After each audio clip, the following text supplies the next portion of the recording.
Chapter 517. She had been discovered. Yiqing Luo's heart thumped hard. She had obviously concealed her presence completely. With these underground prison guards, so resourceful, just as she was concentrating, preparing to execute her blink movement to leave the prison cell before these guards came over to capture her. The underground prison guards who were standing outside for several breaths turned around in unison and continued to patrol in front. Yiqing Luo. What the hell was going on? Had they discovered her or not? The footsteps of that group of guards gradually went further away. Yiqing Luo noticed that other than the time they stopped at her cell door for several breaths, they had just casually swept past the other cells. This made Yiqing Luo feel even more strange. Gradually, the underground prison fell into darkness and silence once again. There were no more footsteps from those guards. The entire underground prison was so silent that it was a little strange. After staying in the prison for so long, Yiqing Luo was more or less immune to this pungent stench. Especially after she hid behind this pile of straw, that pungent stench became even more intense. As time went by, she got used to it. As the underground prison guard were standing at the entrance for several breaths' time, Yiqing Luo had been nesting under the straw for some time before she moved her forelimbs. She had just moved when she heard a hoarse, ear-piercing voice. It's actually a young lady. Hee. That hoarse laughter was extremely ear-piercing. It made one's hair stand on end. Yiqing Luo's pupils suddenly contracted. This voice was right beside her. There was someone beside her, and she actually didn't realize it.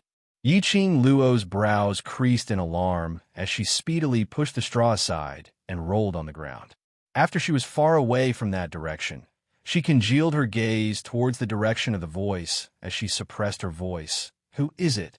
You're rather agile. No wonder you're able to walk till here. That voice continued. Indeed, the times have changed. It's only been a few years, and a lady can also become an outstanding thief.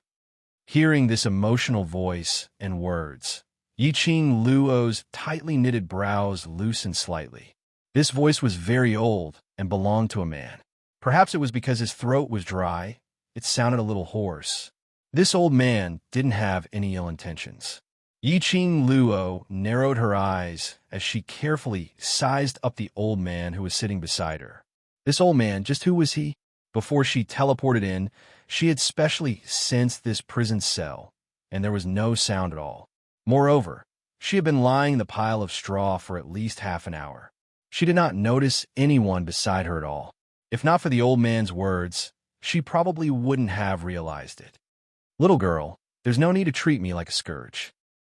The elderly saw Yiqing Luo's eyes filled with vigilance as he burst out laughing.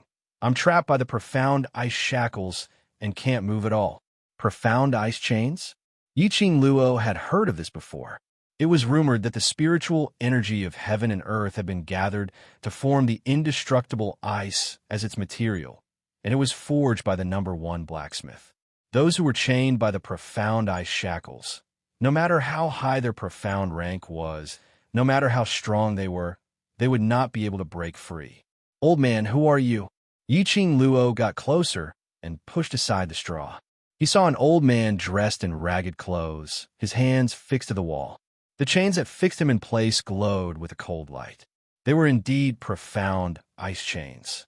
A person who needed the profound ice chains to restrain was absolutely not to be belittled. Yiqing Luo absolutely believed that this old man's ability, not only was it above her, it was extremely powerful. Otherwise, based on her acute sense, how could she possibly not discover that there was someone beside her?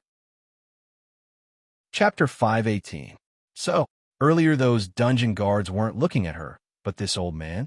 Yiqing Luo was rather curious about who were the people locked up in this dungeon.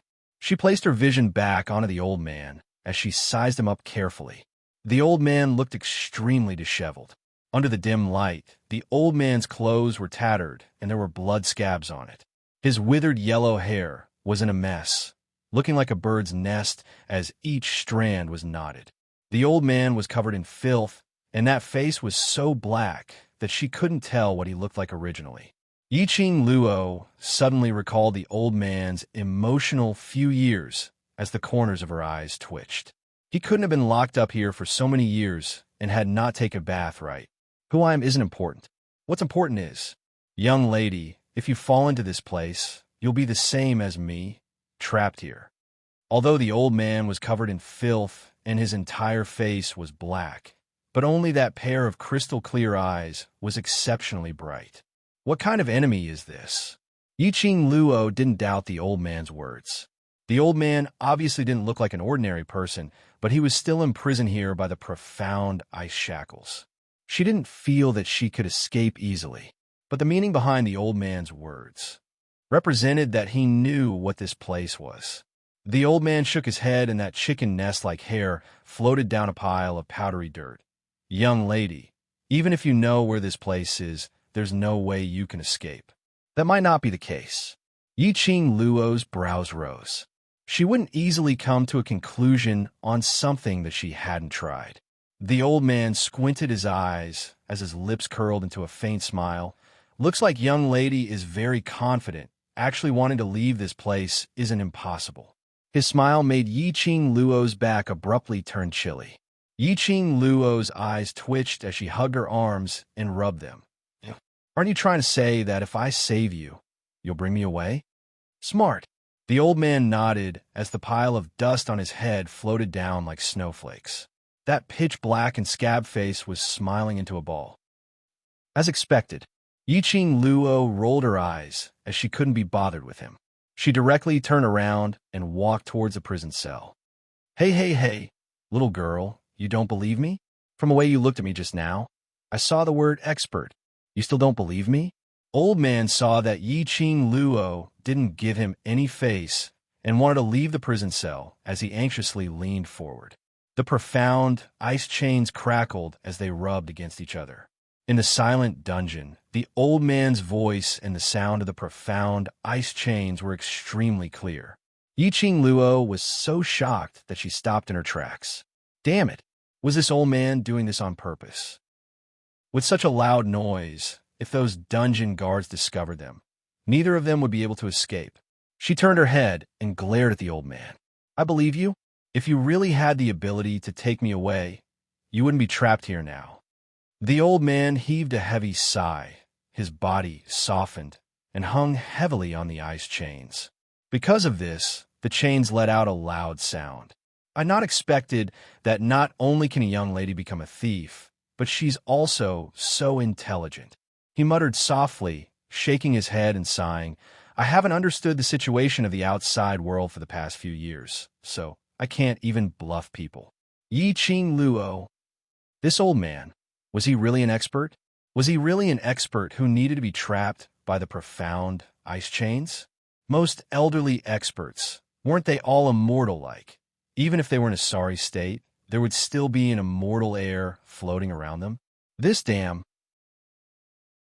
Chapter 519. God Thief. Can't you be a little more goddamn quiet? You keep mumbling to yourself all day long. Pitter-patter. Can't you save some energy? A loud and clear voice broke the silence of the underground prison as it was heard speedily from afar. Yiqing Luo could tell that the direction of the voice was 100 meters away from the underground prison. She shut her eyes and speedily constructed a map in her mind from the direction where the voice came from. That place should be the resting place of the underground prison guards. Wait a minute. Yiqing Luo suddenly opened her eyes as a sliver of astonishment flashed past her eyes. Did she hear wrongly? That guard shouted God Thief. That God Thief who had died in Death God Castle 10 years ago. It was said that 10 years ago, Nirvana Realm's #1 God Thief had infiltrated Death God Castle to steal something and from then on disappeared from the world, disappearing into the legends. Many people said that God Thief had died in Death God Castle. God Thief's death also caused Death God Castle's reputation to soar. This amusing old man, who looked extremely unreliable, was actually God Thief. I've been locked up by you for several years, not allowed to move or speak. Do you treat me as a dead man? The old man spat out fiercely as he raised his voice and roared back. Perhaps it was because his throat was dry all year round, His roar was extremely ear-piercing. That guard didn't make any sound. Apparently, he was already used to the old man's character. Yiqing Luo's scalp turned numb from the shock. She dug her ears as a pair of half-squinted eyes gazed at the old man. This old man's character. Why did she feel an inexplicable sense of familiarity? After the old man finished his roar, he suddenly coughed several times as that pair of bright eyes stared at Yiqing Luo. Young lady, your gaze. Your god thief? Yiqing Luo directly interrupted the old man's words as she returned back to the front of the old man. The old man shook that chicken nest-like head as he clicked his tongue. I've not expected a young lady like you to have heard of my name. Ha ha ha. Even though I've not been in the world for so many years, there are still legends about me. He really was god thief. Why did this god thief look a little silly? No wonder he was trapped here for 10 years. There are indeed legends about you. Yiqing Luo blinked her eyes craftily. But this legend, it was all about how you fell in Death God Castle. The legend of a god thief turning into a coward. Pooey. The old man clenched his fists in agitation as he stared at Yiqing Luo with a black face. How could I be a coward? What Death God Castle? If it wasn't for that brat's tricks, would I be trapped here? It's a fact that you're trapped. Even if it's a scam and you've fallen for it. That's the other party's ability. Yiqing Luo shrugged her shoulders as she turned a blind eye to God Thief's agitation. Stinking brat? Who was he referring to? Could it be the Castle Lord of Death God Castle? That doesn't seem likely. Death God Castle had existed for so many years. How could the Castle Lord possibly be a stinking brat? No matter what, he should be an old man. However, the little brat, who was able to trick the holy thief of a generation, did indeed have some skills. Yiqing Luo looked at the infuriated old man who was stomping his feet. If it wasn't for the fact that he was trapped by the profound ice shackles, he would probably fly into a rage as she snickered secretly in her heart. She was just saying that this old man's character was a little familiar. Indeed, it was somewhat similar to Teacher Gui Yu's character. The same impulsiveness, the same fiery temper. The only difference was that Teacher Gui Yu didn't care about his reputation at all, whereas God Thief was extremely concerned about his own good name. Because of this, the moment Yiqing Luo said that he became a coward. Chapter 520. God Thief, you want to leave this place? Yiqing Luo's lips curled. God Thief was still angry because of the word coward as he spat out a gust of cold air. Don't you want to leave after being locked up here for a few years? Yiqing Luo's eyes curved as she gave a crafty smile. I can save you. God Thief frowned in puzzlement as he deeply felt that after so many years of not leaving this godforsaken place, he had completely disconnected from the outside world. He totally couldn't figure out what this young lady was thinking about. Earlier, when he suggested Yiqing Luo to save him, she put on a look of disdain, as though she didn't want to bother about him. Why did she agree to save him in a blink of an eye? Before I save you, you have to tell me where is this place? Why are you locked up here? Do you have any way to leave? Yiqing Luo paused as the crafty and scheming look in her eyes was obvious. After finding out that this old man was God Thief, Yiqing Luo had no intention to let him off. After this, God Thief, we people in the pugilistic world, especially people like you who have a legend in the pugilistic world, you should know. The logic of repaying kindness, right? God Thief was in a mess. Indeed, he hadn't used his brain for several years and totally couldn't keep up with this young lady's thoughts. This young lady wasn't fooled by him at all. Instead, she had turned the tables on him. This young lady was really quick-witted and her brain worked extremely fast. Young lady, if I have a way to leave, then I will be the one saving you, not you saving me. God Thief felt that if he were to fall into the hands of a young lady today, his reputation in this lifetime would be ruined. Yiqing Luo's brows rose as she spread out her hands. If you can save me, then you won't be chained to the wall by the profound ice shackles. Damn, this young lady's words made sense. He actually had nothing to say in reply. I'm a dignified God Thief. Naturally, I will repay kindness. God Thief gritted his teeth as his features turned sinister. Young lady, the prerequisite is you're able to undo the profound ice shackles. The profound ice shackles were indestructible, and it was condensed with the world's #1 armament master's powerful, profound chi. In order to undo the profound ice shackles, one had to steal the key to the chain. God Thief's bright eyes flashed past an indistinct radiance. Young lady, I have a question to ask you. What problem? Who taught you that secret technique? Secret technique? Did the thief saint see her teleport and enter this prison cell? Why was it that every time she used teleportation, she would be seen through by others? Could it be that the rewards of the Purgatory Tower were all secrets that couldn't be made public? Thinking back to the last time, the ghost doctor had also seen her use the teleportation secret art. That was why he had appeared to help her when the administrator was looking for trouble, and had even taken her in as his disciple. The ghost doctor had even mentioned that it was the King of Thieves' teleportation secret technique. Saint Thief, King of Thieves. Yiqing Luo blinked her eyes. The King of Thieves. Don't tell me he's your ancestor? A ancestor. Blar cough, cough, cough. Holy Pirate choked and coughed. His body, which was hanging on the ice chains, shook as he coughed. The chains hit the wall and made a loud noise. Yiqing Luo was at a loss. Isn't it? Then how did you recognize that it's a secret technique? God Thief, who had finally stopped coughing, had no expression on his pitch-black face. Only that pair of bright eyes revealed some helplessness. Yes, that's the King of Thieves' secret technique. How did you find out about it? Chapter 521. Overlord. God Thief frowned as he searched for this name in his mind. After some time, he suddenly nodded his head. I've heard of this name before. It's rumored that he's an incredible young man. Just based on his own ability, he established his own powerhouse in Nirvana realm.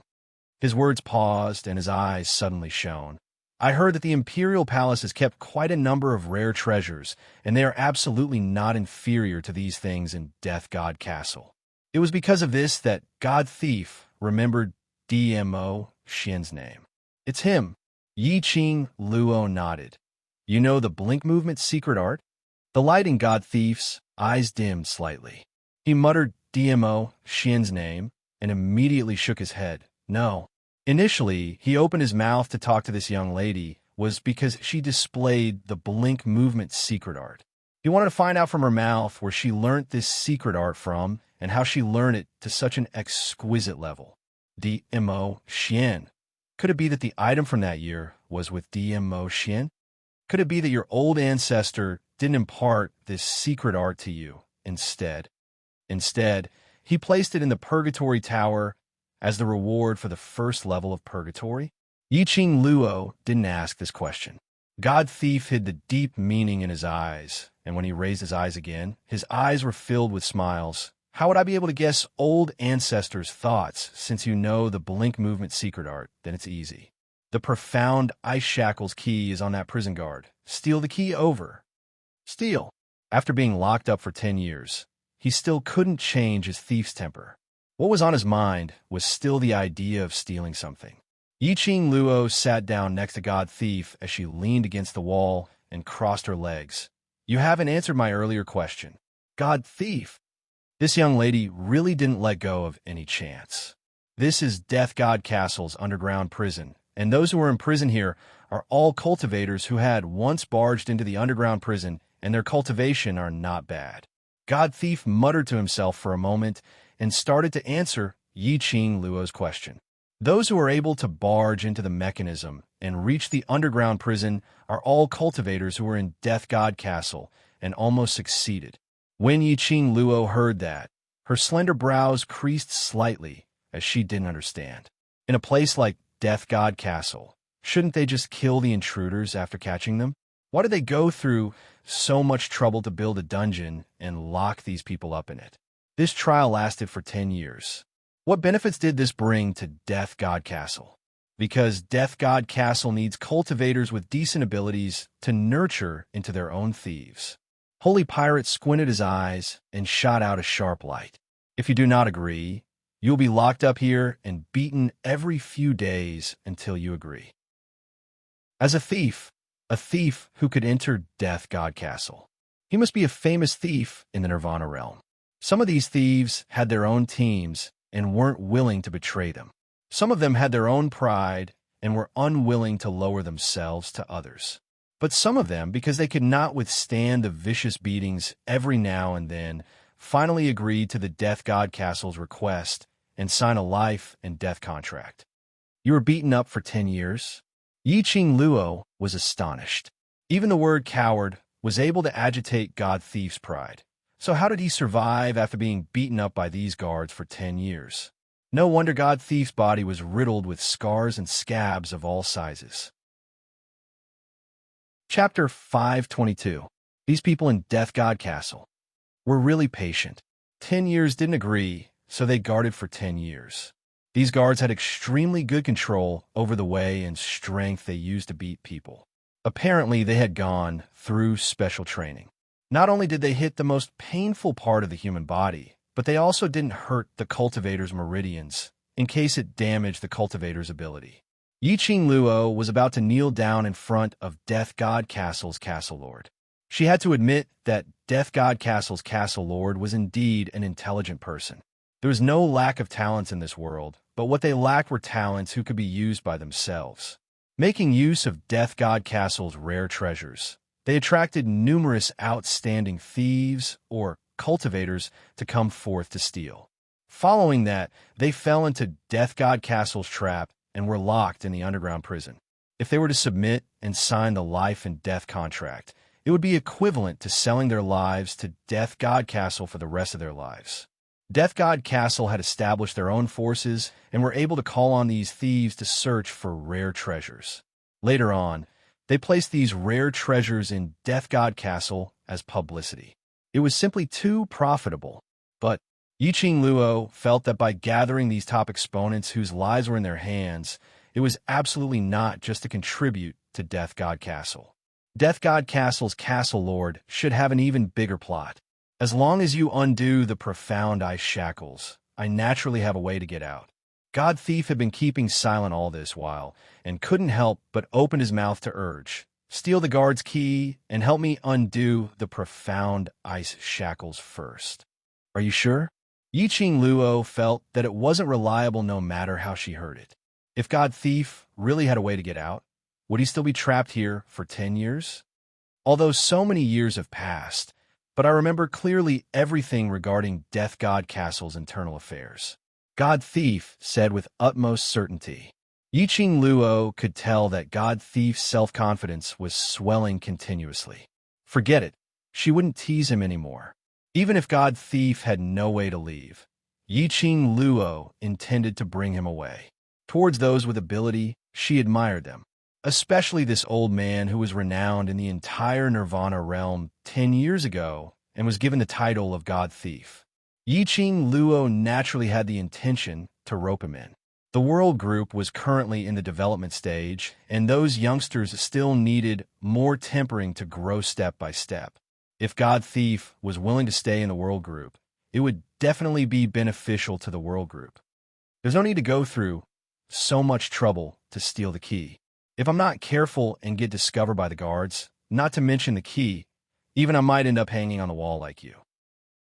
Yiqing Luo walked towards God Thief as her index finger curled up as she knocked on the profound ice shackles. It was cold to the touch, and it was suffused with streams of cold light.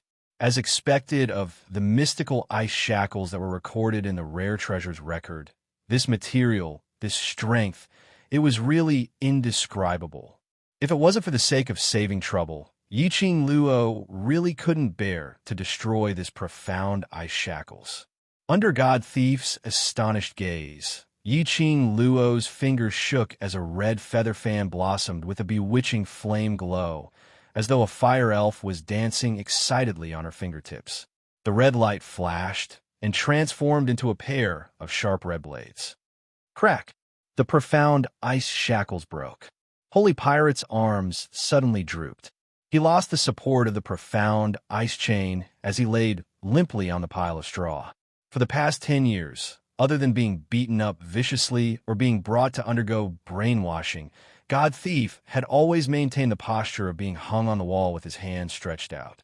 His body's functions had completely stiffened and numbed. God Thief laid stiffly on the ground, and after some time, he finally moved his hands. Moving a little, his arms were very painful and weak.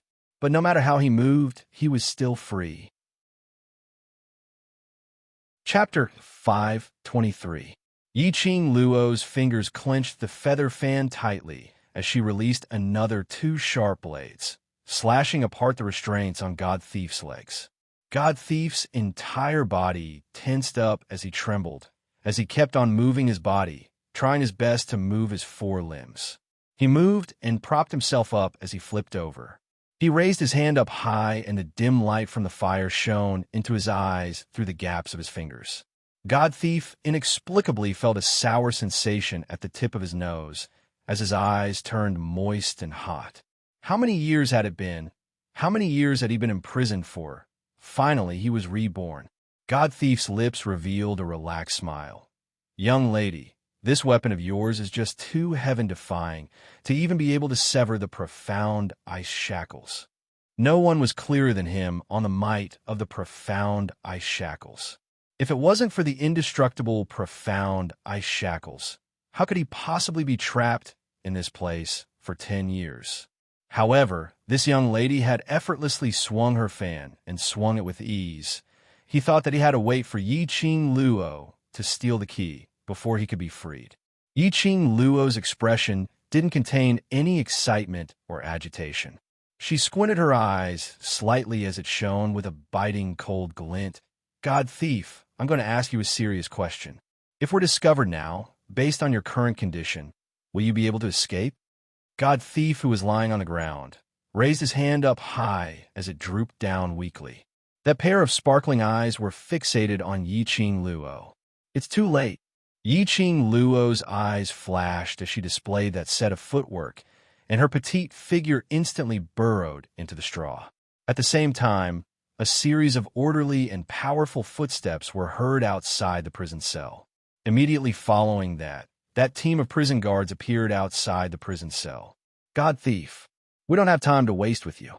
Today is the last time Castle Lord is talking to you. If you still don't know what's good for you, I'll take your life right now." The prison guard's rough voice bellowed out, and following that was the sound of a key opening the prison cell. Yiqing Luo hid in the straw as her back suddenly turned cold. Inexplicably, a dangerous and fatal feeling arose in her heart. Somehow she felt that the prison cell's temperature had dropped again, as though the air had been frozen into particles by the frost. Yiqing Luo's brows creased tightly as she heard someone walking into the prison cell. There was only the sound of footsteps. The guards didn't come in. Only one person came in, however, Castle Lord. The Castle Lord that the guard mentioned. Yiqing Luo didn't expect her luck to be so good. He had just saved Holy Pirate, and the next second, the mysterious Castle Master had appeared. The heavens really wanted her dead, Just the low pressure and cold air from the Castle Lord's entrance had already made Yiqing Luo sense a fatal danger. Yiqing Luo did not move at all. Through the gaps of the straw, she saw a tall and straight figure. Under the dim light, he looked slightly thin. This lord of the castle was extremely dangerous. Unfortunately, he discovered that the profound ice chains had been cut. If he wanted to escape with Holy Pirate, it would be as difficult as ascending to heaven. Saint Pirate. The castle lord's gentle voice seemed to be wrapped in a thick layer of frost, chilly and without the slightest emotion. He stood in front of Holy Pirate. He quietly looked at Holy Pirate on the ground. There was no surprise, no panic. Silence. There was a deathly silence. The surrounding air seemed to condense even more intensely. Yiqing Luo felt that it was difficult to even breathe. This castle lord's aura was just too strong. Holy Pirate, who was lying on the ground, was cursing in his heart. This stinky brat didn't come earlier or later, but just when he had just touched his freedom. Stinky brat, I'm telling you. Chapter 5:24. Apparently, the castle lord's words weren't meant for God Thief. Then, this sentence was meant for the third person in the prison cell, Yiqing Luo to hear. He had indeed discovered her. Yiqing Luo knew in her heart that there was no way she could avoid this castle lord. His powerful aura was not inferior to the emotion. Discovering her was something that would happen sooner or later. So Yiqing Luo couldn't be bothered to hide as she lifted the straw. That straw was like a fairy scattering flowers as it directly flew out. The straw was damp, and there was a fishy smell. How dare you? Who are you? How dare you barge into Death God Castle?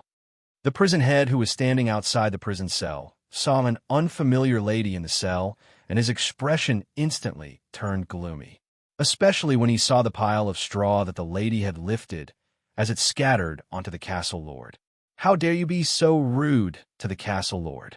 The prison head's expression changed as he swiftly rushed forward, drawing out his broadsword and slashed towards Yiqing Luo. Bam! Before he could get close to Yiqing Luo, the prison head seemed to be swept up by something as his body crashed heavily onto the wall, rolling onto the ground. The 10 over-guards standing outside the prison cell were all dumbstruck as they looked at the castle lord in astonishment. Yiqing Luo was also astonished. Earlier, when the prison head slashed his broadsword over, she was just about to retaliate when she saw the castle lord standing opposite her, his sleeves fluttering as a burst of energy sent the prison head flying. This castle lord, had he taken the wrong medicine? Attacking one's own people? Yiqing Luo narrowed her eyes as she started to size up the castle lord in front of her seriously.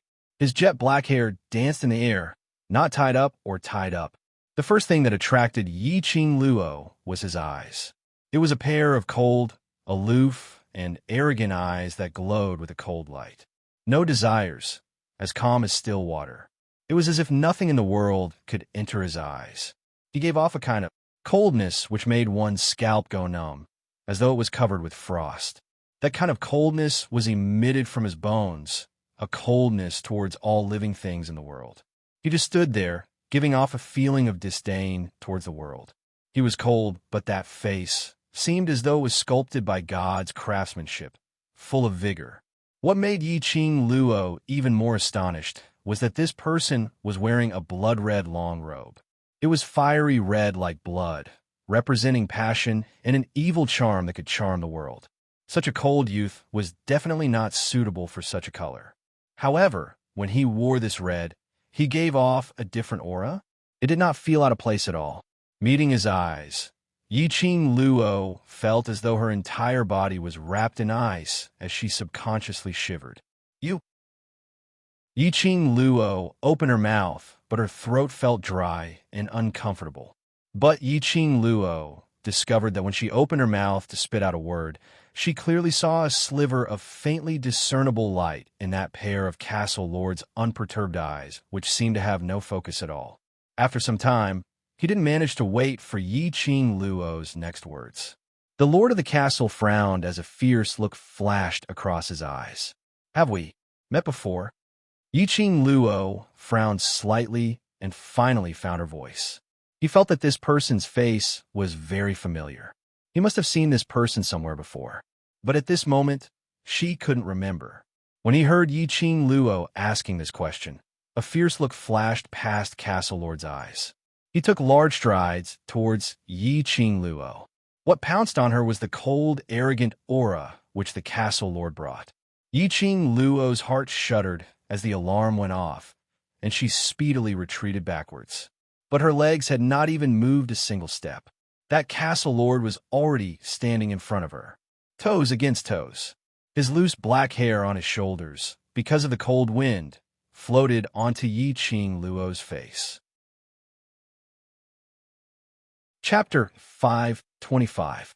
Yiqing Luo wanted to retreat. Castle Lord stretched out his long arm and held her waist tightly without any explanation. Yiqing Luo's petite body turned stiff. Originally, she thought that this young man was icy cold all over, but his palms and his chest were emitting a scorching heat. Yiqing Luo was fixed in his arms, and she could even feel the two palms which were pressed against his chest, emitting waves after waves of powerful heartbeat. She wanted to struggle, but her hands were held tightly by him, totally immovable. "Let go of me!" Yi Qing Luo gritted her teeth. Damn it, was this so-called castle lord really sick? If he was sick, go and seek treatment. What was he trying to do by taking advantage of her without any explanation? Yi Qing Luo's struggle made the viciousness in Castle Lord's eyes intensified as the aura he was emitting turned even colder. As Yi Qing Luo struggled, she raised her head and stared at him. Then she met a pair of eyes which were surging with raging waves. Sharp, cold, and severe. It was filled with dense, murderous intent. This gaze made Yi Qing Luo shocked. "Can't remember me?" Castle Lord's arm, which was holding her waist, was extremely strong, as though he was going to break her waist. Yi Qing Luo frowned in pain. She twisted her body uneasily, but met with an even stronger restraint from the young man. What did he mean by this? Could it be that they had met each other before? "Hey, stinky brat, I'm the one who threatened that young lady to save me. Whatever you want to do, come at me. What's the point of hugging a young lady?" God Thief, who was lying on the ground, climbed up with his stiff limbs. His body was wobbling. However, Castle Lord totally didn't turn his gaze over. Only a pair of deep eagle-like black eyes stared coldly at Yi Qing Luo. Yi Qing Luo's brows were tightly knitted, and she wasn't able to answer his question, as he lost his patience and pushed her away in frustration. Yi Qing Luo was suddenly flung out. The direction was towards God Thief. She staggered and knocked on a God Thief. Yi Qing Luo immediately steadied herself and held on a God Thief as she pulled God Thief back by a step. This young man, the word dangerous was written on him. Yi Qing Luo didn't feel that she was his match. If he wanted to escape with Holy Pirate, it would be as difficult as climbing up to the sky. Yi Qing Luo. Castle Lord stared at her as his gaze grew deeper and clearer. "Have you forgotten about me?" His voice was low and deep, as cold as ice. But behind this coldness, there was a trace of bitterness. Resentment? This phrase flashed past Yi Qing Luo's mind as she shuddered. This youth had called out her name. When on earth had she met him? From his tone, it seemed that they were very familiar with each other. "Good, very good. You've really forgotten about me." Castle Lord chuckled. As he smiled, his expressionless face became increasingly eerie. He took a step back, and his slender body swayed slightly. Anger, monstrous anger, burned in his eyes. That pair of icy cold eyes was like an ice blade, fiercely piercing towards Yi Qing Luo. "You've forgotten about me. I'll let you think carefully. Who on earth am I?" The whirlpools in his eyes gathered into a storm. His words had just ended when his 5 fingers turned into an eagle and directly clasped onto Yi Qing Luo's neck. Damn, he was indeed sick. He struck out as he said he would. Yi Qing Luo's heart was in a great shock as she swept her feet and sidestepped his hand. At the same time, a feather fan appeared on her fingertips as it shot out an enchanting red glow, like a whirlwind, striking towards Castle Lord. Castle Lord didn't expect Yi Qing Luo's reaction to be so swift, nor did he expect Yi Qing Luo to strike out at him. Chapter 526. Castle Lord. When the guards at the prison cell's entrance saw that, they cried out in panic. A guard directly pounced forward, blocking in front of the Castle Lord. That whirlwind directly struck the guard's chest. "You want to kill me?" The Castle Lord's expression turned gloomier and gloomier, as though it was covered with a layer of frost, as an intense chill shot out from his eyes. "You actually want to kill me? You're sick."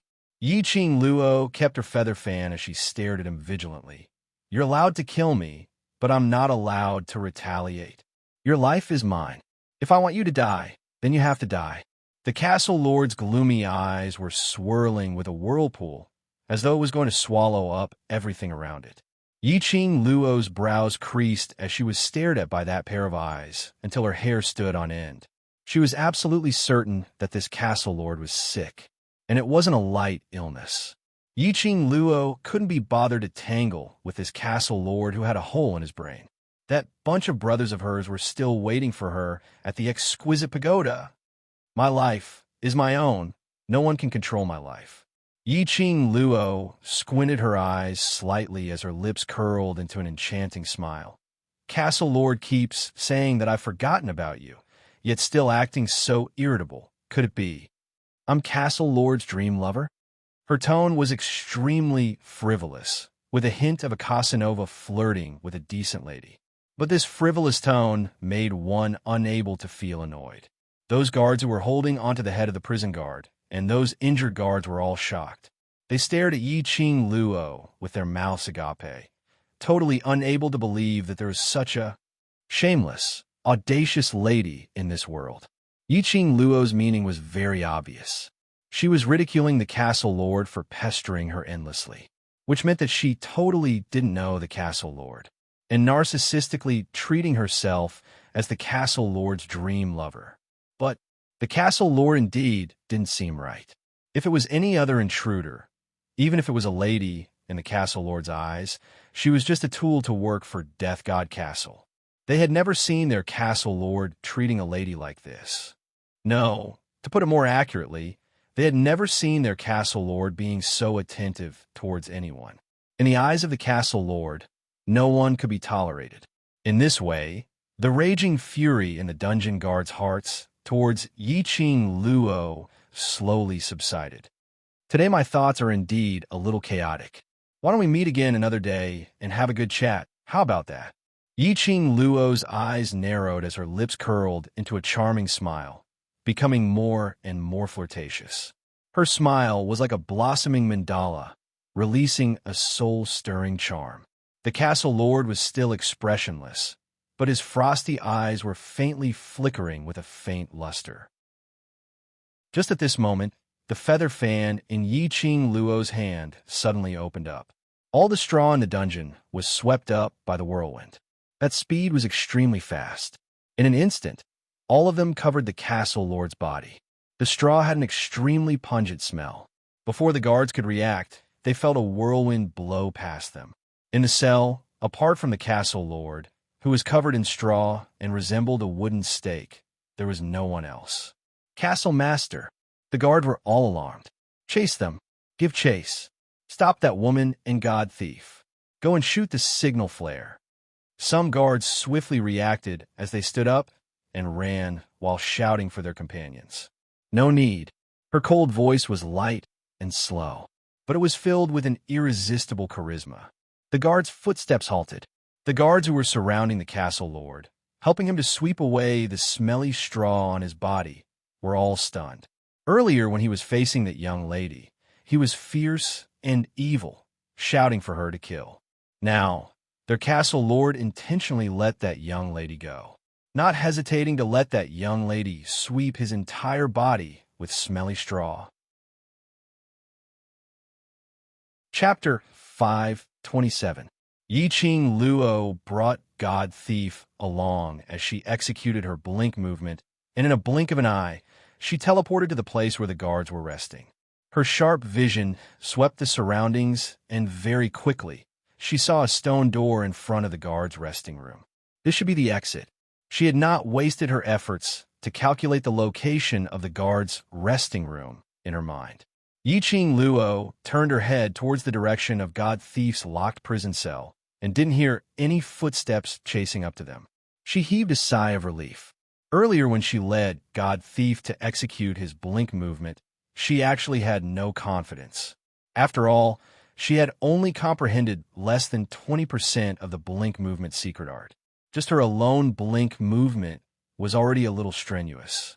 Bringing God Thief along to blink movement, the success rate wasn't high. But just as she condensed her profound chi onto the glower flame fan and swept up that whirlwind, preparing to pull God Thief along to try to execute her blink movement, God Thief's hoarse voice rang beside her ears. Listen carefully to the incantation that I'm going to recite. Direct the incantation towards your profound heart jade and combine it with your original blink movement secret art. Without waiting for her reaction, a string of complicated incantation was transmitted into her ears. Luckily, her memory was strong and her reaction was godly. At the same time, when she heard the incantation, she swiftly recited the incantation and followed God Thief's instructions. She successfully brought God Thief along and teleported successfully.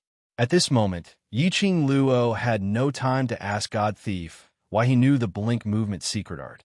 Are you able to keep up with our current actions? Yiqing Luo glanced sideways at God Thief as she supported him and walked slowly towards the stone door.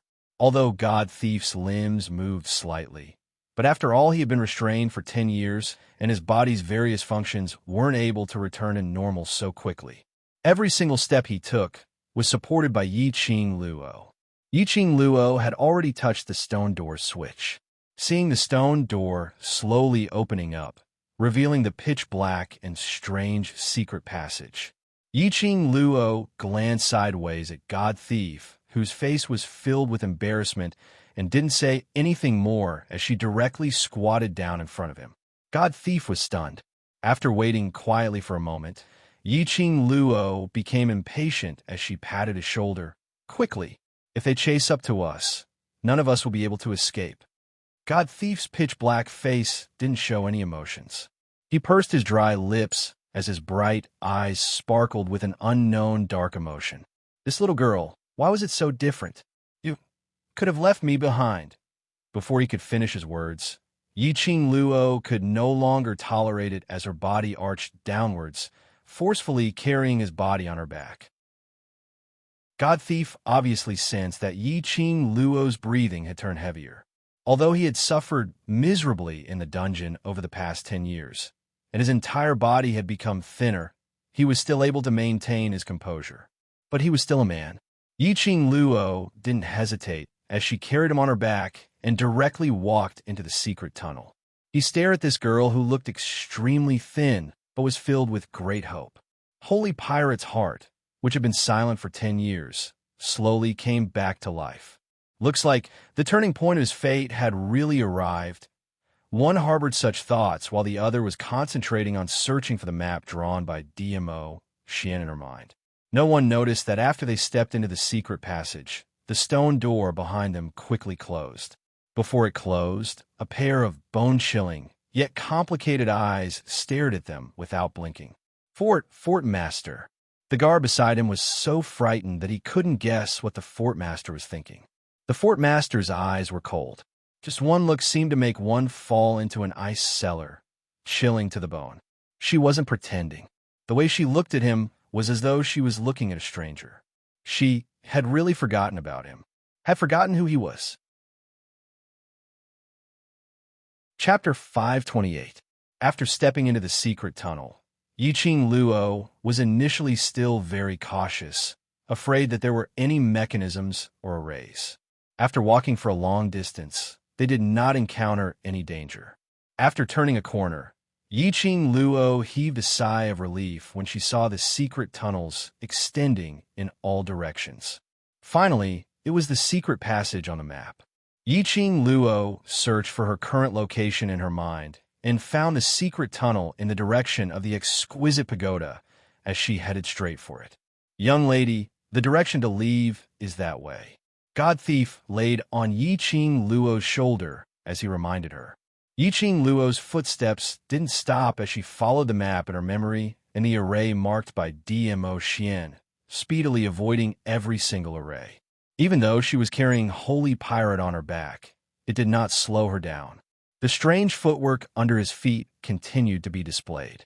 Holy Pirate furrowed his eyebrows. His eyes were filled with confusion. However, he didn't open his mouth to remind her again. Yiqing Luo was able to accurately avoid all the arrays that were set up, and when faced with numerous secret passageways, she didn't hesitate to choose a passageway to advance swiftly. Clearly, he knew where these secret passages led to. As Yiqing Luo walked forward, she scanned the surroundings. Along the way, he didn't see any signs of a fight or blood stains in the secret passage. Yiqing Luo heaved a sigh of relief as they neared the direction of the exquisite pagoda's secret chamber. However, he didn't have the time to finish exhaling. Yiqing Luo's footsteps suddenly halted. The expression on his face was somewhat grave. She could hear the sounds of fighting coming from the secret chamber where the exquisite pagoda was hidden. Maybe it was because he had smelled the bloody stench of holy pirate on his back for a long time. At this moment, the smell of fresh blood that seeped into his nose was extremely strong. Our brothers are in trouble.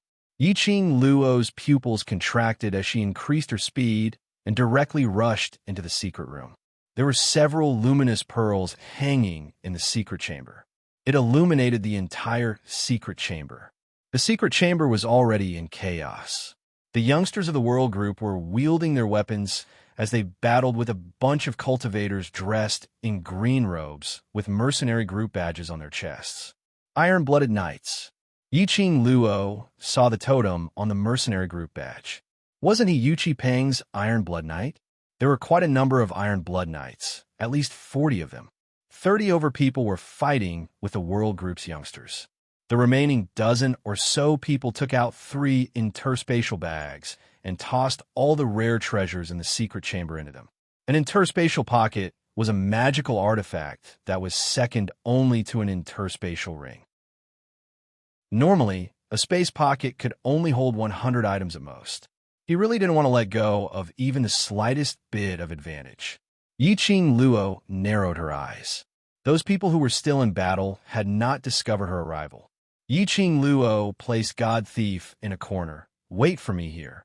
Saying that, Yiqing Luo clenched the feather fan in her hands tightly as she stood up and walked towards the World Group's direction. The leader of the Iron Blood Warriors was Yu Chi Peng. Yin Xiao, Yi, and Xiao Jin trapped Yu Chi Peng together and fought with him. Yu Chi Peng's weapon was a huge axe. As he brandished it, it brought along a strong burst of profound energy, forcing Yin Xiao, Yi, and Xiao Jin to join forces before they could barely block his gigantic axe. Whereas at this moment, behind Yin Xiao, Yi, and Xiao Jin, an Iron Blood Warrior cultivator got close to them as he silently raised the huge blade in his hands and directly chopped down towards their heads. Yiqing Luo's expression congealed as the feather fan in her hands opened up and numerous iron wires flew out, directly coiling around that cultivator's neck.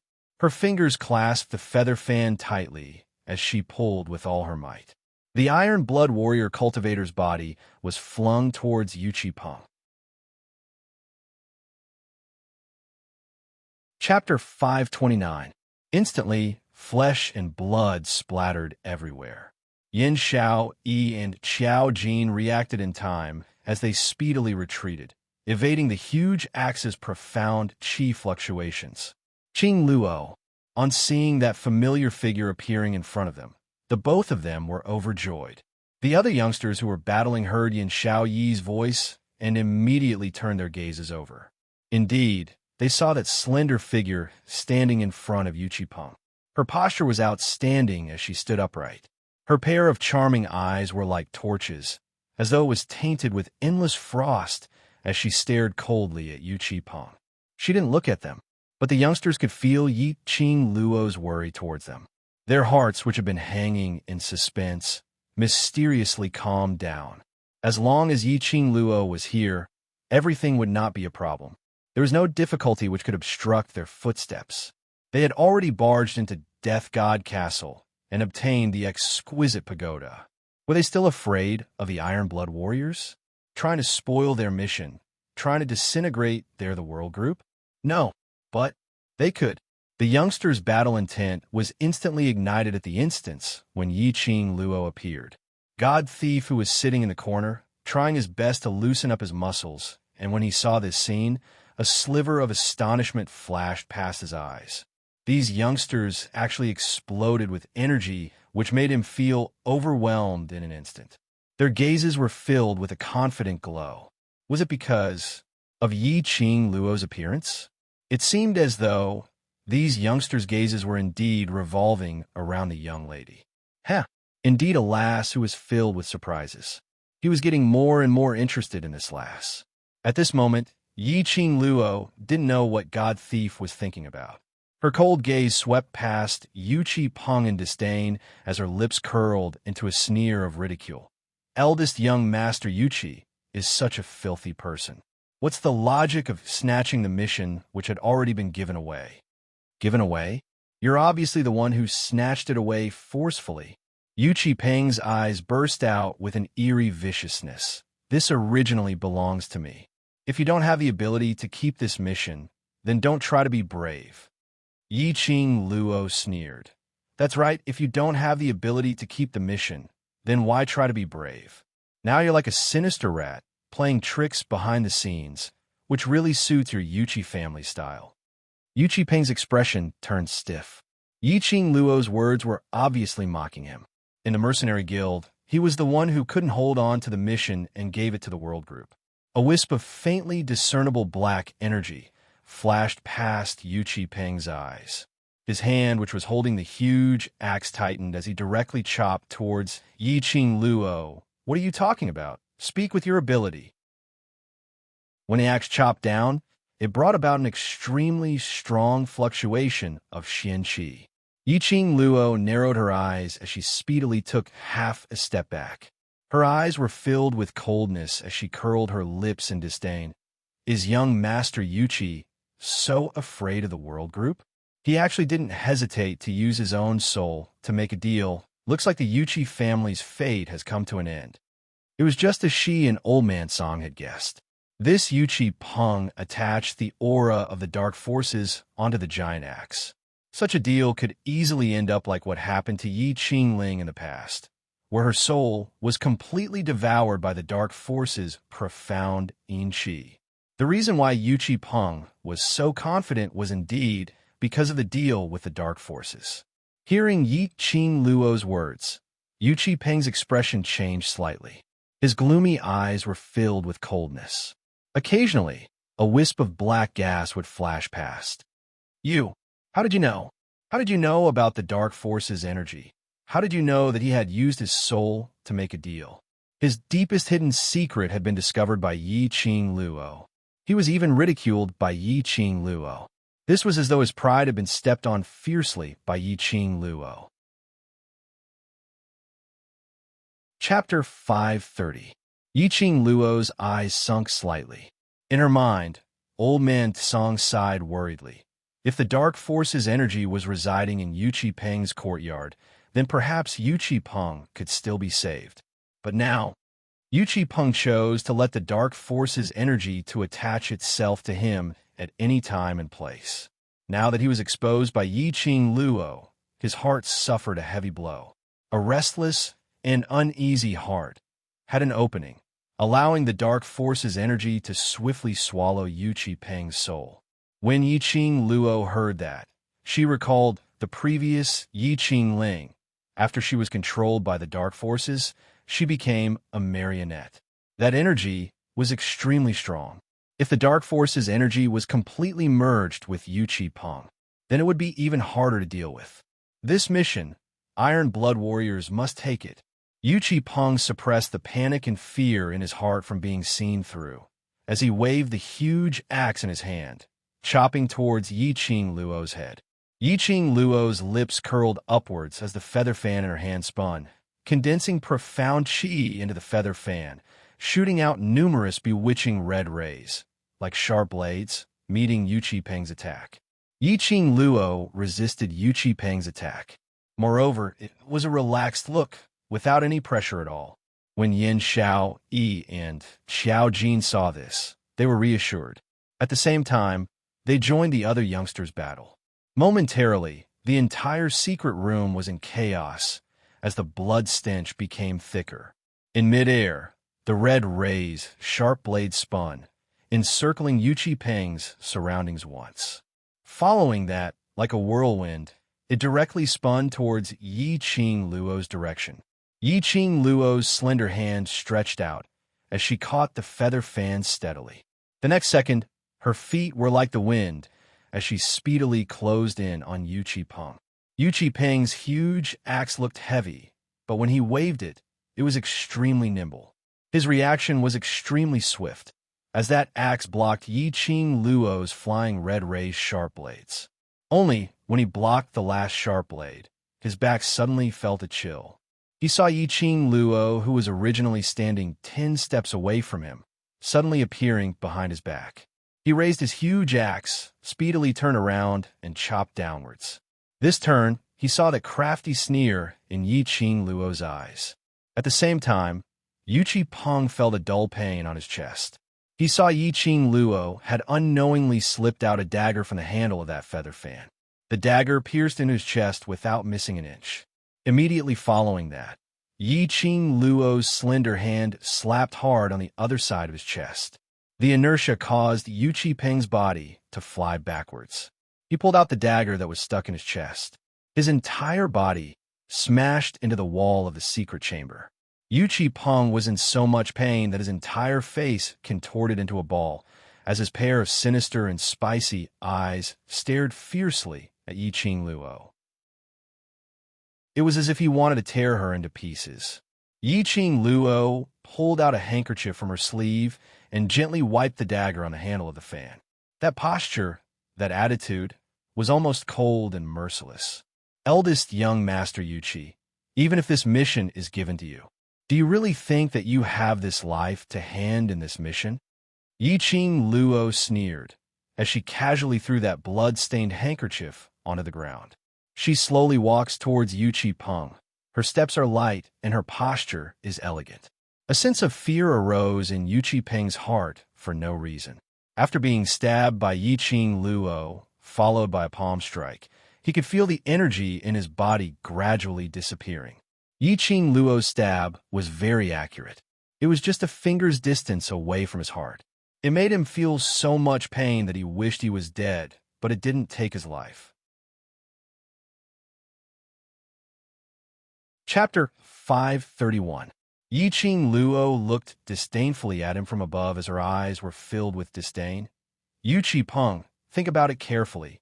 The Iron Blood Knights that you've worked so hard to manage, who are you going to hand over to as the group leader?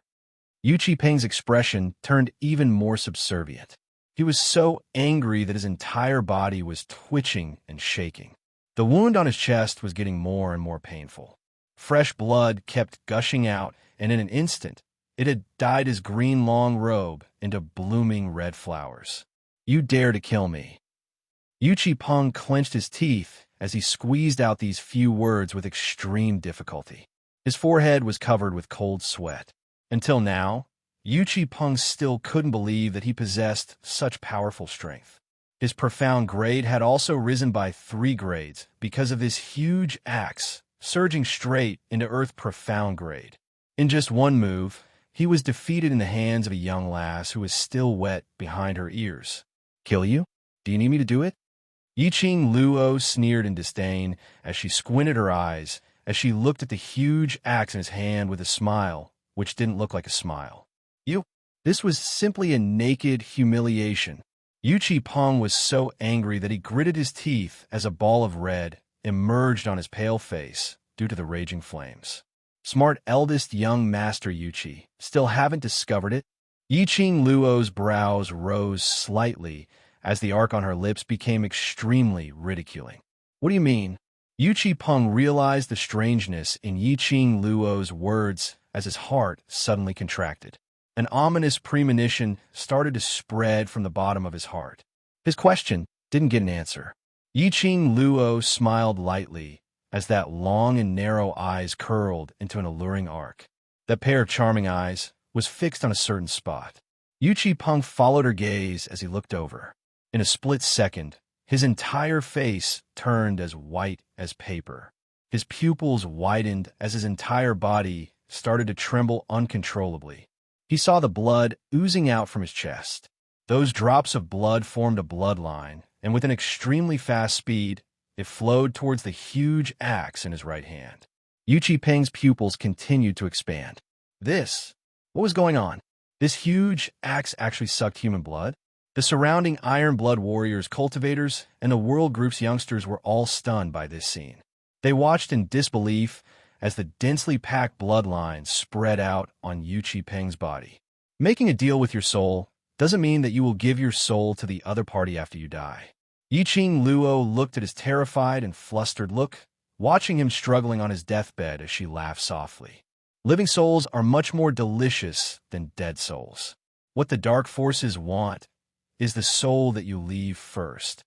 Yiqing Luo's slender fingers pressed against her lower jaw.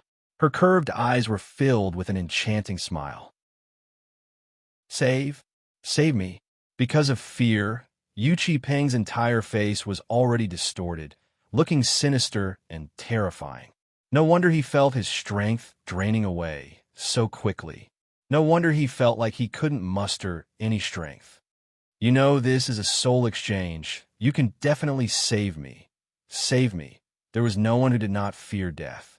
Especially someone like Yu Qipeng, who was extremely ambitious. How could he bear to die now? There are conditions for saving you. Yiqing Luo's eyes were cold. Yu Qipeng hurriedly nodded his head. As long as you save me, I will agree to any request. I promise you everything.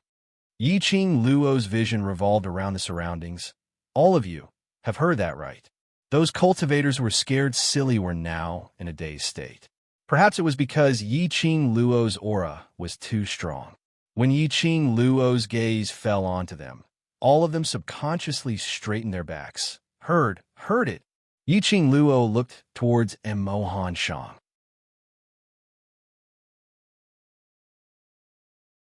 Chapter 532. Emohan Shang's identity was the most powerful proof. He wasn't afraid that Yu Qipeng would regret, unless he didn't want to mingle in the mercenary world anymore. Then, I'll save you. Yiqing Luo took a step back as she looked at Yu Qipeng's malevolent and twisted face as her lips curled cruelly. But, can you take it? Yes, I can. As long as I can keep my life. I can take any kind of pain. Yu Qipeng felt that the blood in his body was almost sucked dry. His face turned paler and paler, and he didn't even have the energy to open his mouth to speak. His heart was getting more and more flustered as he kept urging Yiqing Luo. Yiqing Luo squinted her eyes as her expression was calm, without even blinking as she shook the feather fan in her hands. A red ray-sharp blade shot out. Ah! A miserable shriek was heard from Yu Qipeng's mouth. That hand which was holding the huge axe was directly chopped off. Fresh blood started to gush out. At the instant when his hand was chopped off, Yu Qipeng's energy which he had lost instantly returned to his body. He was in so much pain that he kept rolling on the ground. Iron Blood Warriors cultivators were all dumbstruck. Yiqing Luo actually chopped off their group leader's hand, but they didn't dare to say a single word. They were afraid of Yiqing Luo. A 14 or 15-year-old young lady, after doing such a cruel thing, could still display such calmness. Even that pair of cold and charming eyes didn't have the slightest fluctuation. Yiqing Luo, Yu Qipeng was in so much pain that he curled up into a ball as the fury and hatred in his heart surged up at this instance. She chopped off his hand. He wanted to hold the huge axe, the hand which led the Iron Blood Warriors into battle.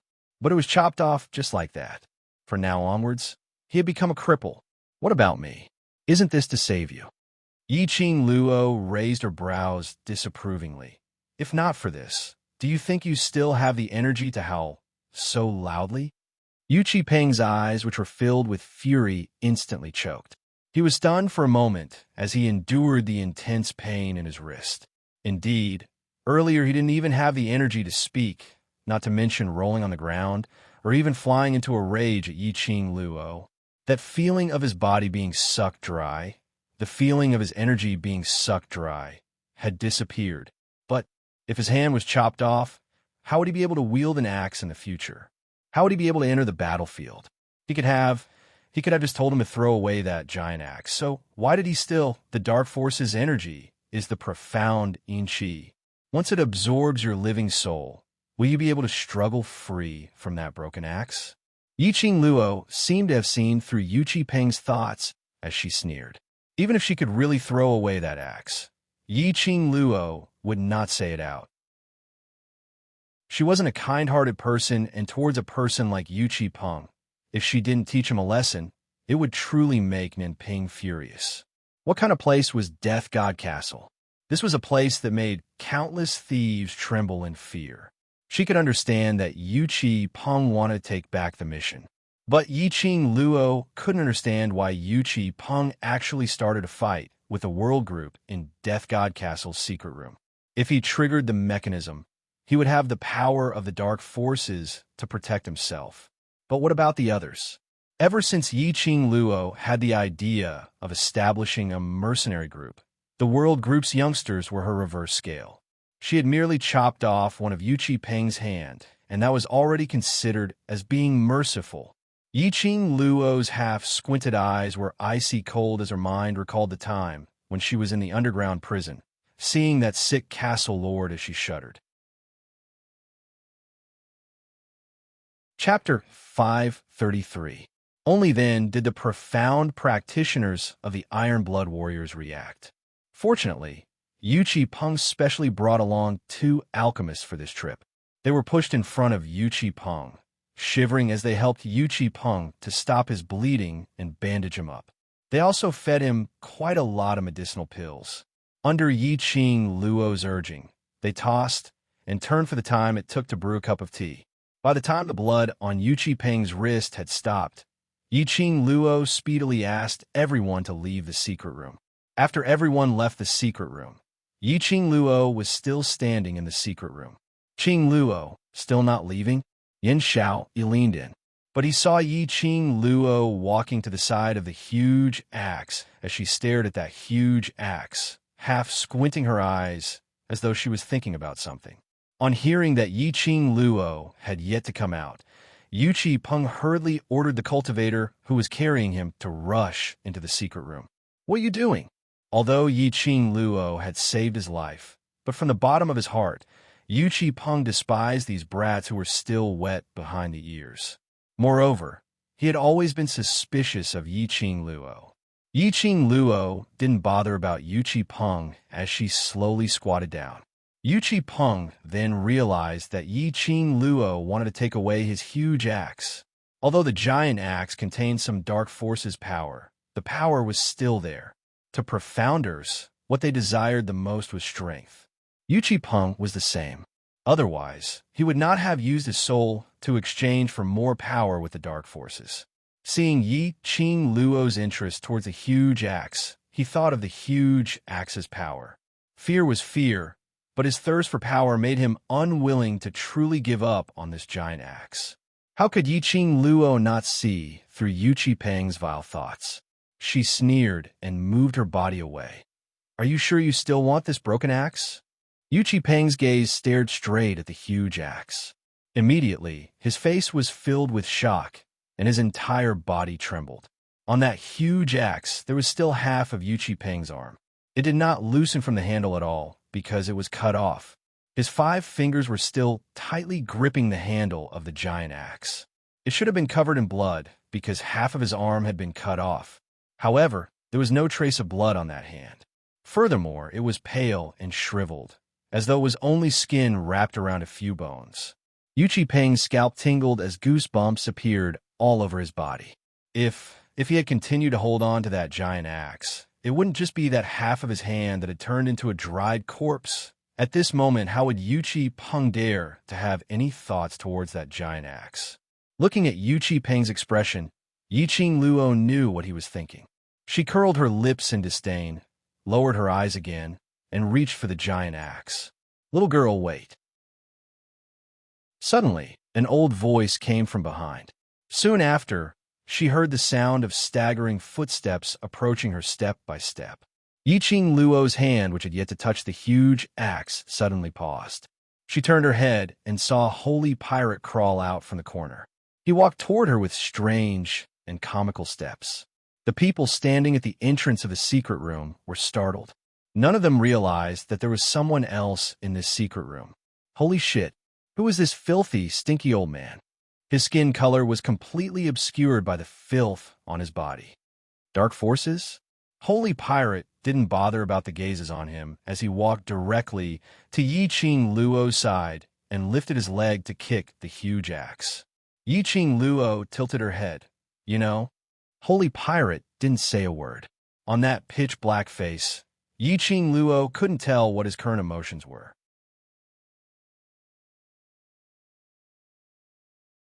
Chapter 534. God Thief slowly squatted down. Although his action seemed stiff, but at least he squatted down.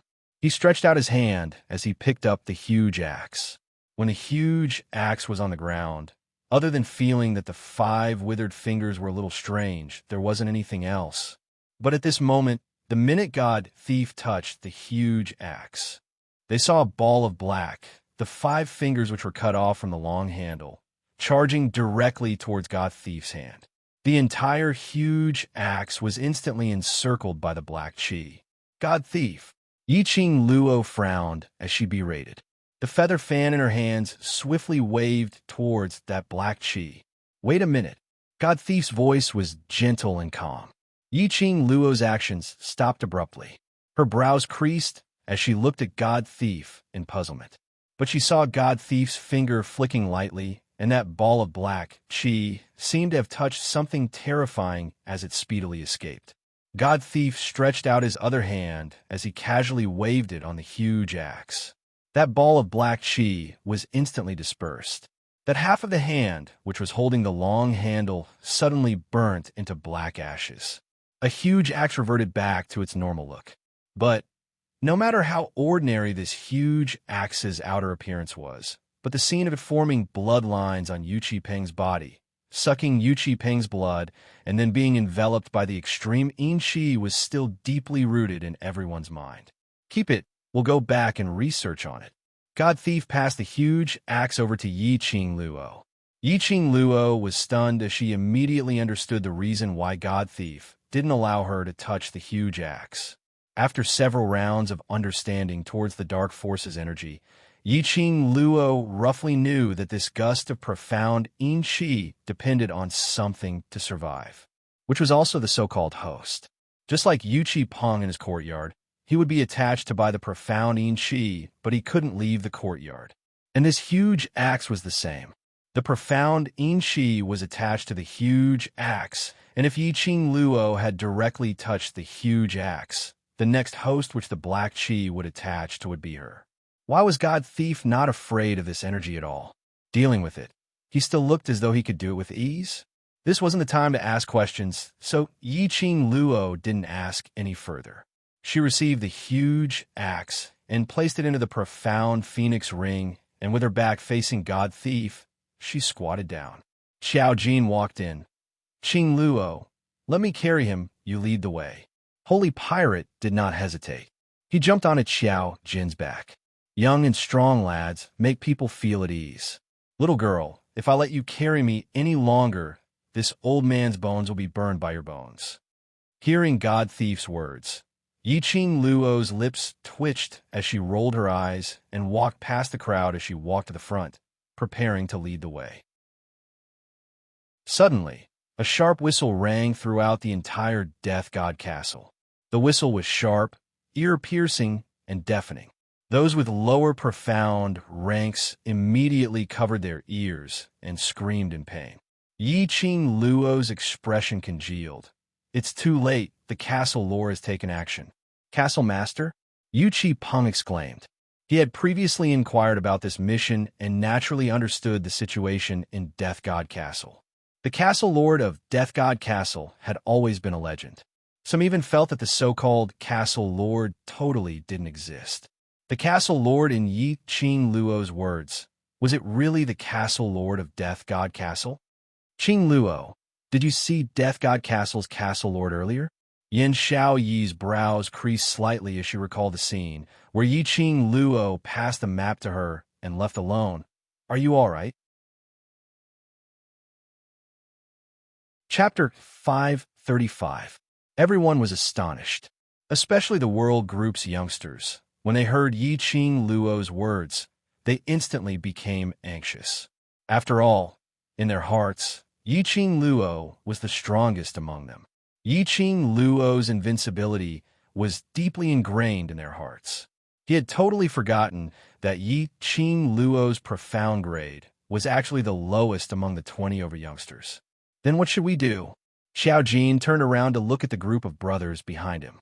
In the Fort Master's territory, even if we wanted to leave secretly, I'm afraid it's impossible. Their whereabouts have been discovered. This also meant that as the Castle Master of Death God Castle, he could make use of the various formations or mechanisms in the castle to observe all of their actions. Yiqing Luo's fingers clenched tightly as her slender brows creased. Bring them along and follow the original route back. I'll attract them. No, no.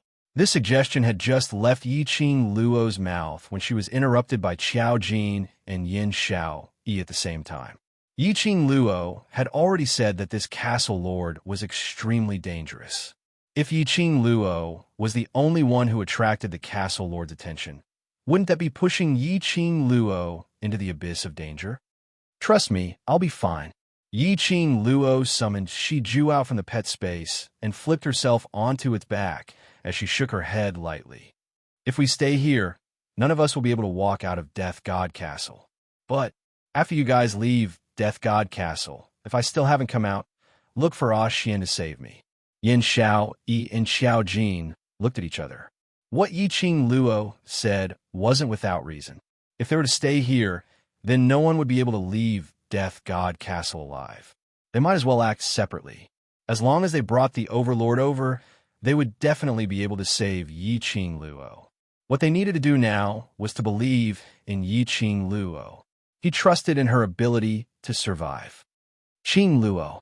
Xiao Jin eventually pursed his lips as he called out Yiqing Luo's name. Yiqing Luo turned around. We believe in you, so stay alive and wait for us, for His Majesty. The petite figure sitting on Shi Ju's back stiffened slightly. Trust. These two words, ever since she entered the Devil class, she had heard it a few times. She was very glad that she was allocated to the Devil class and was able to get to know this group of brothers. He had never felt so close to another person's heart. From the brothers of the Devil class, he could feel such a warm feeling in his heart. They saw her as their hope, and they were also her hope. Yiqing Luo's lips curled up into a smile filled with confidence. All right. She spat out a word from her pink lips. With that, the giant leopard beast beneath him moved its limbs and disappeared into the secret passage in the blink of an eye. The profound practitioners of the Iron Blood Warriors had been listening attentively to their conversation. After all, this group of people was their only hope of survival. Then, when they heard them talking about asking Xian or His Majesty to save them, they were all dumbfounded. Dizun, did they hear wrongly? How could these little kids be related to the high and mighty Dizun? But when he thought about it, these kids were talking to him about how to escape from Death God Castle. It wouldn't do them any good to mention Dizun for no reason.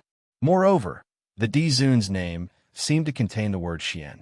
The Iron Blood Warriors candidates all drew in a breath of cold air as they suppressed the restlessness in their hearts.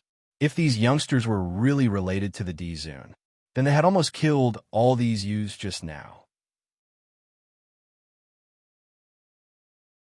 Chapter 536. Yiqing Luo, who was speedily rushing towards the direction of the whistle, didn't have the time to delve into the thoughts of the Iron Blood Warriors. She had to fight for time for her brothers to leave. If she didn't guess wrongly, Castle Lord had created such a huge commotion. It should be because of her. It wasn't that Yiqing Luo was narcissistic, but this Castle Lord.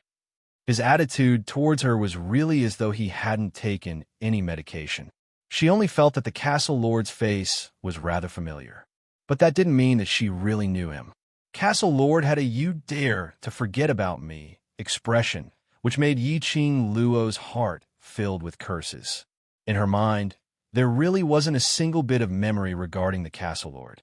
That astonishing, outstanding face, if they really had a deep relationship, Yiqing Luo would absolutely not forget about it. The whistle was getting nearer and nearer.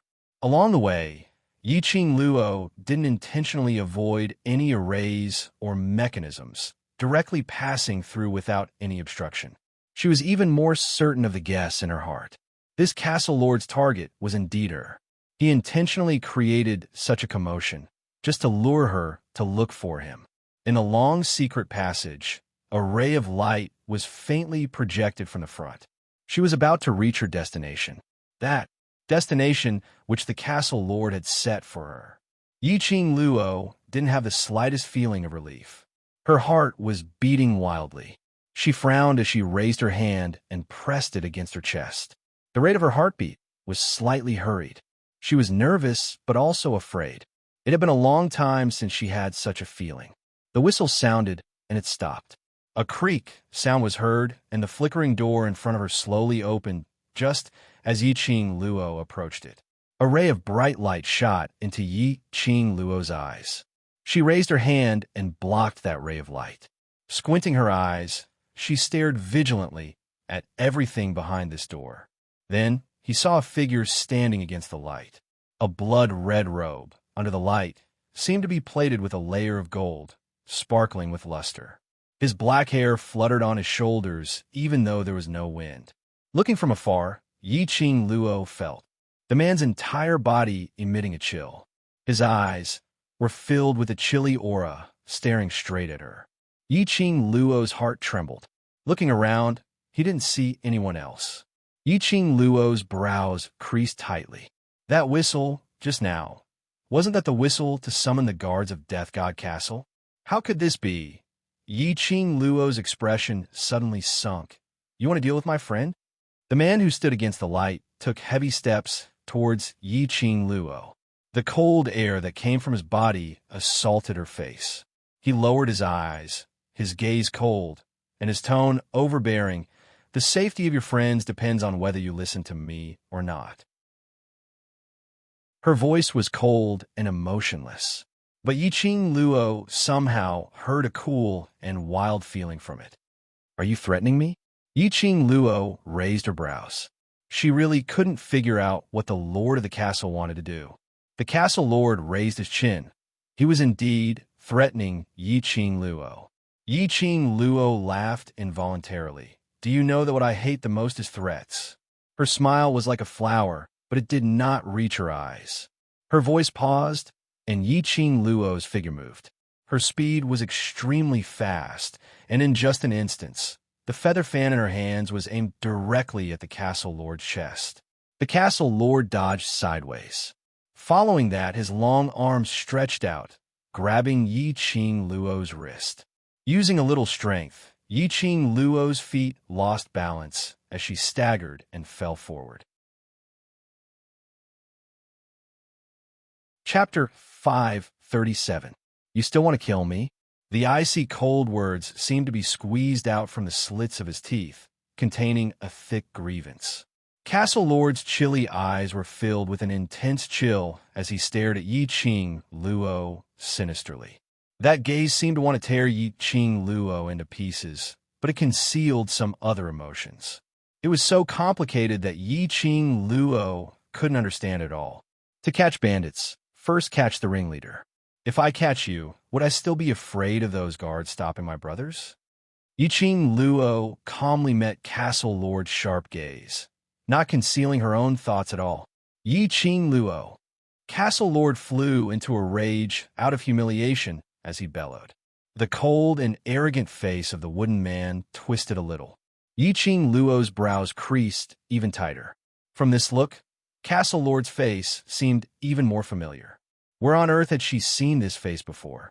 Suddenly, Yi Qing Luo had a flash of inspiration as she suddenly thought of something. You are that chilly expression and sharp gaze, young man. Upon hearing Yi Qing Luo's words, the cold lines on his face instantly softened. He stretched out his hand, and his cold fingers lifted Yi Qing Luo's lower jaw. He forced her gaze to meet his. That pair of malicious eyes faintly sparkled with a ray of hope. You've recalled? His tone was filled with joy. Yi Qing Luo frowned. Thinking of him made him so happy? Only, in her memory, she didn't feel that she knew him. Yi Qing Luo pursed her lips as she tried to probe. Have you been to Heavenly Academy before? The glow in the young man's eyes darkened. After some time, he nodded his head. Then, if I didn't remember wrongly, have we met at Heavenly Academy's novice training grounds? Yi Qing Luo added another sentence to probe. At that time, she was at the training grounds, following the instructor's instructions, training. She felt someone staring at her and casually glanced over. It seemed that this castle lord was among those few masters. She even used his face to compare with Di Emotion. Only, she didn't put that episode in her heart, so naturally she didn't remember that young man. Wasn't it normal to not recognize him when she saw him? Yiqing Luo was really in a daze. The cold fingers on her chin suddenly tightened their grip, causing her to frown and suck in a breath of cold air from the pain. Damn it! Was it acting up again? A cold glint flashed past Yiqing Luo's charming eyes. Profound chi palm wind stirred, and profound chi broke out her body. Her palm was wrapped in a ball of red light as she swung it straight at the castle lord's chest. However, the castle lord had no intention of dodging. He pinched Yiqing Luo's lower jaw like that, as though a wild beast staring at its prey, staring at her without blinking. Yiqing Luo's palm strike landed directly on his chest. His expression did not change in the slightest. Only his slender body stiffened for a moment. A shallow, muffled groan escaped from his nostrils. The castle lord's face became even colder. Yiqing Luo was cursing in her heart. What kind of mental illness was this? He would rather be beaten than let go of her. Her palm strike was merciless. If it was any other lower profound grade cultivator, their internal organs would be affected by this palm strike. But he didn't even change his expression. On the contrary, his fingers clenched even tighter. The piercing pain from her lower jaw made Yiqing Luo feel that her lower jawbone was about to be crushed by him. But this young man was stubborn. Even if it was a head-on clash, he refused to let go. Yiqing Luo's reaction made the whirlpool in the young man's eyes surge even more intensely. His thin lips curled into an extremely shallow arc as he spat out a sentence coldly. "My name is Zhu Wu Xan. From now onwards, you better remember this name." Chapter 538. In front of her eyes, that cold and aloof face gradually enlarged in her pupils. Damn it, did the scene need to suddenly become so strange? What was going on with this cool, mad battle style? Molesting her just because of a disagreement? Yiqing Luo's palm wind rose again. This palm strike of hers wasn't aimed towards the castle lord's chest, but it was directly aimed towards the castle lord's face. At the same time, she raised her leg and kicked towards the man's weakest spot. However, the castle lord seemed to have guessed her actions as his slender long legs pressed down on Yiqing Luo's legs as he locked both of her hands. His thin lips and Yiqing Luo's were separated by a finger's distance. Ow! A beast's cry was heard, and immediately following that, a white figure flashed past. Yiqing Luo only felt something furry covering her face. The castle lord's hand left the restraint on her. His slender body took a step back. Yiqing Luo, who had released the restraint, speedily hugged the little furry ball on her face as she retreated out of the castle lord's attack range. Little Nine. This little furry ball wasn't anyone else but the nine-tailed fox. Little Nine's sharp mouth stuck close to Yiqing Luo's face. Only this time, it wasn't licking her face like usual. Instead, it revealed its sharp teeth and bit her. Little Nine controlled his strength, but Yiqing Luo still felt a piercing pain. Little Nine was angry. DMO Xian passed Little Nine to her so that he could protect her in Death God Castle. But unfortunately, Yiqing Luo left Little Nine outside Death God Castle. All right, Little Nine. It's my fault. Luckily, you came over in time to save me." Yiqing Luo rubbed the area where she was bitten and rubbed its little head as her eyes were covered with a layer of warmth. "Oomph." Little Nine turned its head away as its little emotions started to surge up. It felt that its future mistress didn't trust its ability. Although it couldn't be compared to future mistress's white tiger sacred beast, but at least it was the one and only nine-tailed fox sacred beast. Look, it just didn't catch up to her, and future mistress was almost kissed by another man. If Master knew that Master couldn't bear to vent his anger on his future mistress, he would definitely vent his anger on it. The pitch-black fox eyes of Little Nine formed a long and narrow arc, fiercely glaring at Shiju, who was sitting up straight. He was simply about to vomit blood. Seeing his master being molested by another man, he did not step forward to help his master.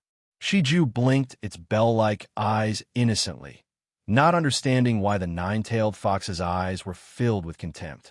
It raised its claws and scratched its ears, looking confused. It was hard for Shiju not to understand. Shiju's age as a mirage beast was equivalent to a 6 or 7-year-old child. Other than obeying the orders of its master, it did not have the intelligence to act on its own and distinguish right from wrong. The atmosphere between the two beasts and the man was extremely harmonious. The castle lord who had his face scratched by Little Nine earlier touched the bloodstains on his face as a sinister eagle-like black eyes stared coldly at Yiqing Luo.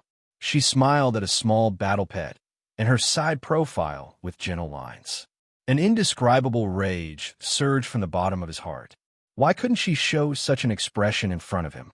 Obviously, in the past she would smile at him, but now in her eyes, he totally didn't exist. She would rather place her vision on a little fur ball than a look at him. Little Nine, who had shrunk into Yiqing Luo's palm and was nibbling on her finger to show that he was angry, suddenly felt his hair stand up as his little body trembled. Chapter 539. Yiqing Luo followed Little Nine's line of sight and realized that the castle lord was still standing by the side. Her slender brows creased slightly. "What on earth are you trying to do? Remember me." 3 emotionless words came out of his mouth. Yiqing Luo was really about to throw up blood. Hadn't she already remembered him? Could it be that they had met before at the freshman training grounds? She really didn't have any impression at all. Wait a minute. Yiqing Luo suddenly thought of something as her slender brows creased even tighter. Zhu Wuxin? Zhu? Master Chu? Yiqing Luo's expression suddenly congealed as her eyes were filled with puzzlement. You are that Master Chu? Earlier when she was forcibly molested by him, she didn't notice that Zhu Wuxin had said his own name. Now that she thought about it, she recalled that not long ago, Master Chu had sent his followers to send her medicine and pills, as well as the Elder Quarter's Grand Elder, who mentioned Master Chu. It was him. Yes. Zhu Wuxin replied decisively. I thought, you haven't forgotten about me. Yiqing Luo remained silent. In her memories, there really wasn't any memory of Zhu Wuxin. She had completely merged with this body, and all the memories were clearly remembered in her mind. She was 100% sure that she really didn't know Zhu Wuxin. Had Zhu Wuxin recognized the wrong person? Yiqing Luo. While she remained silent, Zhu Wuxin took a step towards her. Little Nine, who was in her arms, instantly leapt onto the ground. A ball of dazzling light shone, and Little Nine's figure became extremely huge as he bared his fangs and stared at this young man, who was approaching his future mistress with ill intentions. Those 9 tails swayed as it blocked Yiqing Luo completely. Zhu Wuxin's footsteps halted as that expressionless face turned extremely ugly. His eyes overflowed with a thick, murderous intent. How dare you? Yiqing Luo's expression sunk as her footwork moved, and she dashed in front of Little Nine. Danger. This Zhu Wuxin was extremely dangerous. The murderous intent which appeared in his eyes represented that he really wanted to kill Little Nine. He was simply a lunatic. Yiqing Luo, follow me. I can let these people go. The lingering murderous intent in Zhu Wuxin's eyes slowly disappeared under Yiqing Luo's low growl. The pair of calm, eagle eyes stared fixedly at her. Yiqing Luo frowned slightly. Go with him? Yiqing Luo was certain that she had never met Zhu Wuxin before. However, she definitely could not say that Zhu Wuxin might have mistaken her for someone else. Zhu Wuxin's emotions were unstable, and he was temperamental, sometimes gloomy, sometimes expressionless, so Yiqing Luo really couldn't grasp his temperament. If Zhu Wuxin found out that he had recognized the wrong person, it was very likely that he would kill her without hesitation. The Brothers of the World group would also suffer a calamity. She pursed her lips, feeling a little vexed. If she could be a little stronger, she wouldn't be afraid of Zhu Wuxin's power. This feeling was really depressing. She clenched her fists tightly as her mind raced, trying to think of a way to stall for time. As long as the World Group's brothers left Death God Castle, She had the confidence to escape from Death God Castle. As the saying goes, the ancients have said, "I am a girl who knows when to yield and when to stand tall." Her silence made Zhu Wu Xian even more irritated and impatient. He might as well walk towards Yi Qing Luo directly, as his gaze was icy cold and malicious. Before Little Nine was able to stop him, Zhu Wu Xian had already stretched out his hand towards Yi Qing Luo's shoulder. "Follow me." Yi Qing Luo narrowed her eyes as she avoided his hand. Her body retreated by half a step, but she bumped into a thick meat wall. Chapter 540.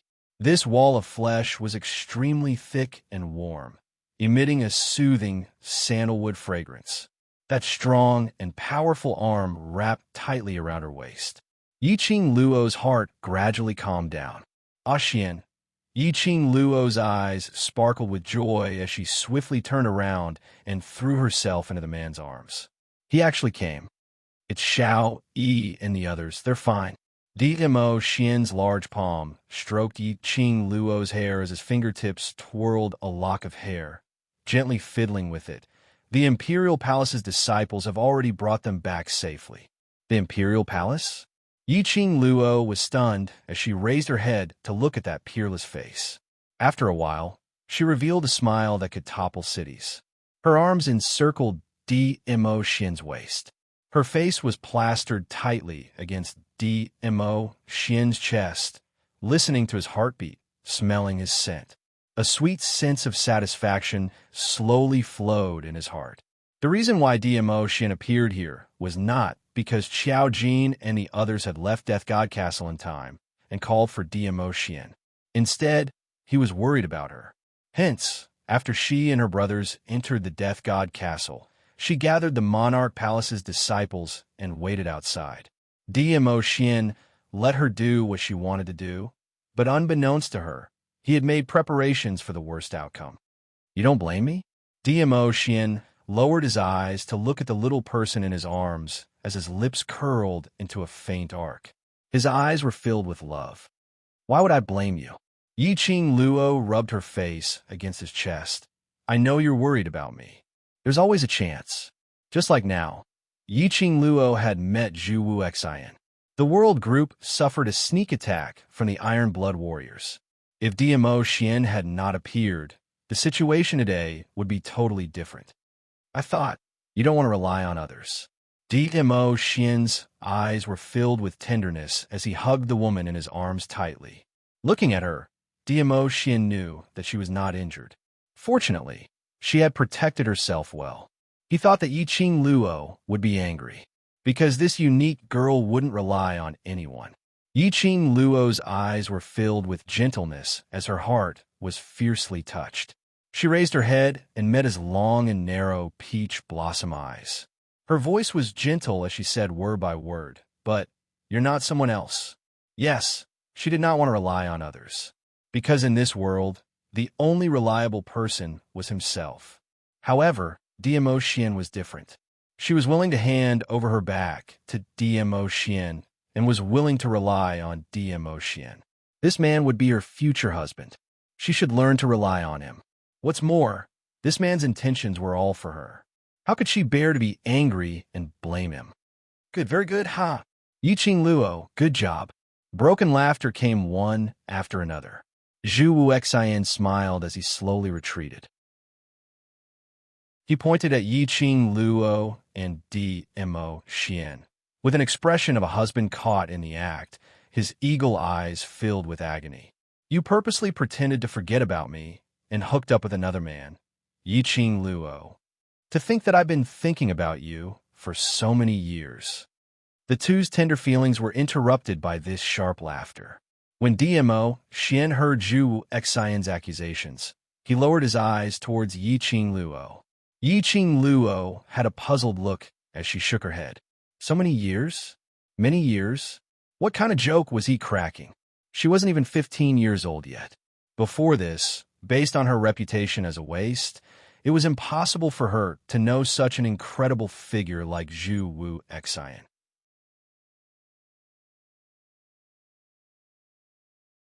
Chapter 541. Zhu Wuxin, with DMO Xian by her side, Yiqing Luo naturally had no worries. Just as he was about to tell her that Zhu Wuxin had mistaken him for someone else, he saw the youth in the red robe's sleeves flutter in the wind. A powerful burst of profound energy burst out of his body. Streams of profound energy turned into countless sharp blades. In an instant, the entire space was filled with cold light. Covering the sky and covering the earth, it shot towards Yiqing Luo and DMO Xian's direction.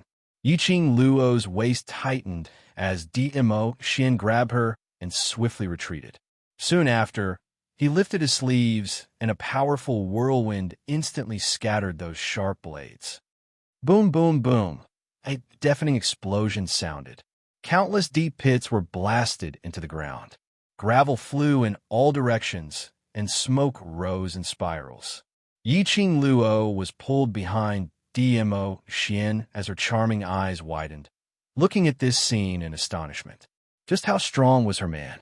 DMO Xian had never released his profound grade in front of her. She only knew that as the legend of Nirvana realm, DMO Xian, who was revered by everyone, was very strong. But to what extent, she did not know. However, she knew that Zhu Wuxin was very strong. At the very least, if she were to fight with Zhu Wuxin, she would definitely not be able to gain any advantage. There was a high chance that he would be injured. Whereas under Zhu Wuxian's rage, he brought along a maniacal intent of destroying anything that he couldn't obtain. The profound qi that he released was actually suppressed back by DMO Xian with a casual wave of his sleeves. It was enough to show that DMO Xian's profound grade was at least one level higher than Zhu Wuxian. Zhu Wuxin also realized this point. He was forced to retreat a few steps by DMO Xian's counterattack and barely managed to stabilize his footsteps. He narrowed his eagle-like eyes, and there was a cold glint in them. If he were to go all out, he might not be DMO Xian's opponent. But Zhu Wuxian's vision fell onto Yiqing Luo. Those deep eyes that were sealed in ice for 3 feet stared deeply at her, as though he wanted to use that layer of frost to seal Yiqing Luo completely. After a while, Zhu Wuxin clenched his fists. Forget it. Anyway, he had already found Yiqing Luo, and he had waited for so many years, so a little while more wouldn't make a difference. One day, he would make Yiqing Luo admit personally that she remembered him. Yiqing Luo, you can forget about escaping from me. After saying this, the corners of Zhu Wuxin's mouth twitched coldly. With a leap, he disappeared from the secret room. That sentence was like an icy, cold, venomous snake, tightly coiling around Yiqing Luo. She couldn't help but shiver. Touching her own arm, she inched closer to DMO Xian's arms. Her face turned slightly gloomy. He can't be serious, right? You and him? I've only seen him once. Yiqing Luo didn't hesitate to interrupt his words and immediately explained. Only when we were at the Heavenly Academy's freshman training grounds, he was on the 2nd floor, and I was on the 1st floor. We just took a casual glance and didn't even say a word. DMO Xian lowered his head and gently caressed her face. I didn't suspect you. Yiqing Luo's gaze towards Zhu Wuxian was very unfamiliar, especially when she heard Zhu Wuxin's expression as if she had caught her husband in the act. She was filled with helplessness and confusion. DMO Xian naturally believed in Yiqing Luo's memory. If he had really met Zhu Wuxin and had a deep relationship with him, he would definitely remember him. It's good that you believe me. I also don't know why he's so certain that I'm the person he's looking for. Moreover, Zhu Wuxian had accurately called out her name. Her lower jaw was abruptly lifted up by DMO Xian. Yiqing Luo's slender brows creased slightly. Her lower jaw was clasped by Zhu Wuxian earlier, and it was still aching. Sensing Yiqing Luo's expression, DMO Xian immediately released his hand.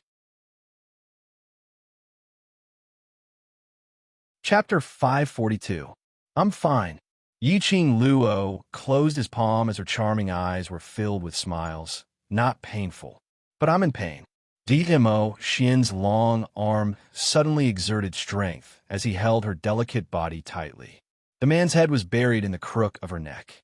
His eyelashes were very long and dense. As he shook, it was like a feather brushing past her skin, causing her to shiver slightly. Lil Luo, do you know my heart will ache? The man's deep voice was like a mellow whine as it seeped into her ears. The smile on Yiqing Luo's lips slowly congealed by the side of her lips. The expression on her face started to loosen. His words intoxicated her heart. When had there ever been such a person who would feel heartache for her pain? When had there ever been such a person who treated her like a treasure? How fortunate was she to meet a person who loved her so much? Yiqing Luo blinked as her curly long eyelashes were stained with some moisture. Her hands cupped Dmo Xian's face as she proactively offered her pink lips. That slightly moist eyelashes cast a circle of shadow on her eyelids. It accentuated that elegant and exquisite face, making one's heart flutter. Dmo Xian was stunned as he immediately regained his senses as his large palm locked onto the back of Yiqing Luo's head as he deepened the kiss. Only this kiss had just ignited. That tightly shut door was suddenly pushed open as a loud and clear voice rang. "Castle Lord, it's bad. Death God Castle has suffered a heavy blow." After the guard rushed into the secret room, he discovered where was his Castle Lord's shadow in the secret room. Who was this pair of lovers who couldn't bear to part from each other as they kissed? They even arranged a date to Death God Castle? The guts were just too big. Before the guard could blow the whistle on his chest, his body suddenly felt light as he was sent flying. Dmo Xian's face was steely green as his discontented eyes were dyed black as he stared coldly at that guard. That damned fellow. He actually dared to disturb him and Lil Luo's tenderness at such a crucial moment. He finally waited for Lil Luo to take the initiative. At this moment, Dmo Xian even had the intention to kill that guard. Death God Castle was overwhelmed by the appearance of the Large Palace's disciples. Yin Xiao, Yi, and the rest took advantage of the chaos and successfully left Death God Castle with the help of the Imperial Palace disciples. This battle lasted for an entire 6 hours before it finally came to a stop. Whereas 6 hours later, Yiqing Luo and the others had already returned to the mansion. And in these 6 hours, the news regarding Death God Castle had already spread through the streets and alleys. It was said that Death God Castle suffered heavy casualties in this battle. However, the Emperor Palace's disciples didn't enter the Death God Castle to steal anything. After the fight, the Emperor Palace's disciples waved their sleeves and left. It was completely as though the Emperor Palace was purposely finding fault with the Death God Castle. Sitting in the main hall, Yiqing Luo couldn't help but laughed out loud when she heard the news that Xiao Jin had inquired about. Death God Castle was famous for its internal mechanisms and arrays. Those guards might have been considered experts in the past. However, 10 years ago, Saint Thief had fallen in Death God Castle. Hence, very few people would attempt to barge into Death God Castle. This kind of peaceful days had long steadied those guards' temperaments. Moreover, that day Zhu Wuxin wasn't present in Death God Castle, so the guards' morale was low. Naturally, they couldn't win against the brave Emperor Palace's disciples. But this battle went on for 6 hours. She assumed that Dmo Xian was jealous because of Zhu Wuxin's matter. Otherwise, after she and the World Group's brothers left Death God Castle safely, the Emperor Palace should have retracted their troops. This man had acted as though he didn't care at all in front of her. But in actual fact, she still felt disgusted. Chapter 543. Oh hey, now we're talking about proper business. Can you not put on that I'm very blissful expression? Xiao Jin sat on the chair by the side as he covered his eyes and cried out exaggeratedly, looking at Yiqing Luo's smile that was called 1,000 dainty and 100 enchanting. Her eyes filled with tenderness. It was simply blinding his titanium alloy dog eyes, all right. The few brothers beside him all laughed out secretly. Yiqing Luo regained her senses, and on seeing her brother's mischievous smiles, Her cheeks blushed red instantly. She then turned her head to look at Xian, who had already changed his appearance. That pair of peach blossom eyes were filled with smiles. Yiqing Luo flew into a rage out of embarrassment as she bit her lips angrily and stared fiercely at him, immediately putting on a solemn expression. Let's talk about proper business. Let's talk about proper business. Everyone in the main hall immediately laughed out loudly. Xiao Jin was especially exaggerated as he stood up and laughed out loud. Usually he was used to seeing Yiqing Luo's straightforward side, and occasionally seeing her revealing this coquettish look. Because of Xian, he couldn't bear it. Everyone laughed out loud, while Long Yunjian, who was sitting beside Xiao Jin, was still expressionless as he stared coldly at Yuqi Peng, who was sitting opposite him. This was the mansion where the world group gathered. Because of this, Xiao Jin only allowed Yuqi Peng's 2 trusted aides, and that Duke Jing, to accompany Yuqi Peng into the mansion. In the entire main hall, there were 60 over people. Only Yuqi Peng, there were only 4 of them. Yuqi Peng was filled with apprehension as he was so nervous that his entire body's muscles were taut. The area where his right hand was severed was also twitching in pain because of the taut muscles. No matter how arrogant Duke Jing was usually, he wasn't an idiot. Now that he was in someone else's territory and the surrounding people all looked not to be trifled with. Especially when he saw that Yiqing Luo, who totally disregarded his identity at the Mercenary Association that day. He didn't say a single word. He had been listening to these youngsters talking about their own matters. When Duke Jing heard Yiqing Luo laughing, his gaze subconsciously turned towards Yiqing Luo. In his heart, this woman was totally not an ordinary woman. Which lady was as fierce as her? But at this glance, he saw Yiqing Luo smiling like a flower. Her curved eyes were filled with happiness and sweetness. This smile was bright and radiant. It was like a flaming rose slowly blooming. In a split second, Duke Jing only felt that his heart was thumping nonstop. She was so beautiful. Uncle Monarch had bestowed him with many beauties, but none of those ladies in the residence could be compared to 1/10,000th of Yiqing Luo. He recalled her domineering and awe-inspiring appearance that day at the Mercenary Guild. Suddenly, he felt that only such a woman was worthy of his distinguished status. Duke Jing, a stern voice rang in his ears. Duke Jing suddenly raised his head and saw a pair of icy cold eyes. His eyes were different from ordinary people. It was a pair of azure eyes that were as blue as the sea and sky, and they were suffused with a piercingly cold light. It was as if she could see through his soul from the bottom of his eyes. Duke Jing shuddered as he stood up. Here, I'm here. This interlude made everyone's gazes in the main hall gather onto Duke Jing. Duke Jing felt a chill down his spine as his head was filled with cold sweat. What's wrong? He spoke, his voice trembling. The world group's group leader's gaze was simply too icy cold, as though he had seen through his thoughts towards Yiqing Luo. Duke Jing hated this feeling. Chapter 544. Eldest young Master Yuqi said that he would make a deal with the dark forces, and you're the one who introduced him. Yiqing Luo casted a glance at him as she spoke out calmly. Dark forces? When Duke Jing heard that, his expression instantly turned flustered as he subconsciously turned around and wanted to leave. The youngsters who were standing at the entrance all stood up one by one, forming a meat wall. These youngsters' faces were still slightly immature, but that imposing manner pressured Duke Jing so much that he retreated a few steps. Tell me, how did you get in touch with the dark forces? Why did you make me make a deal with the dark forces?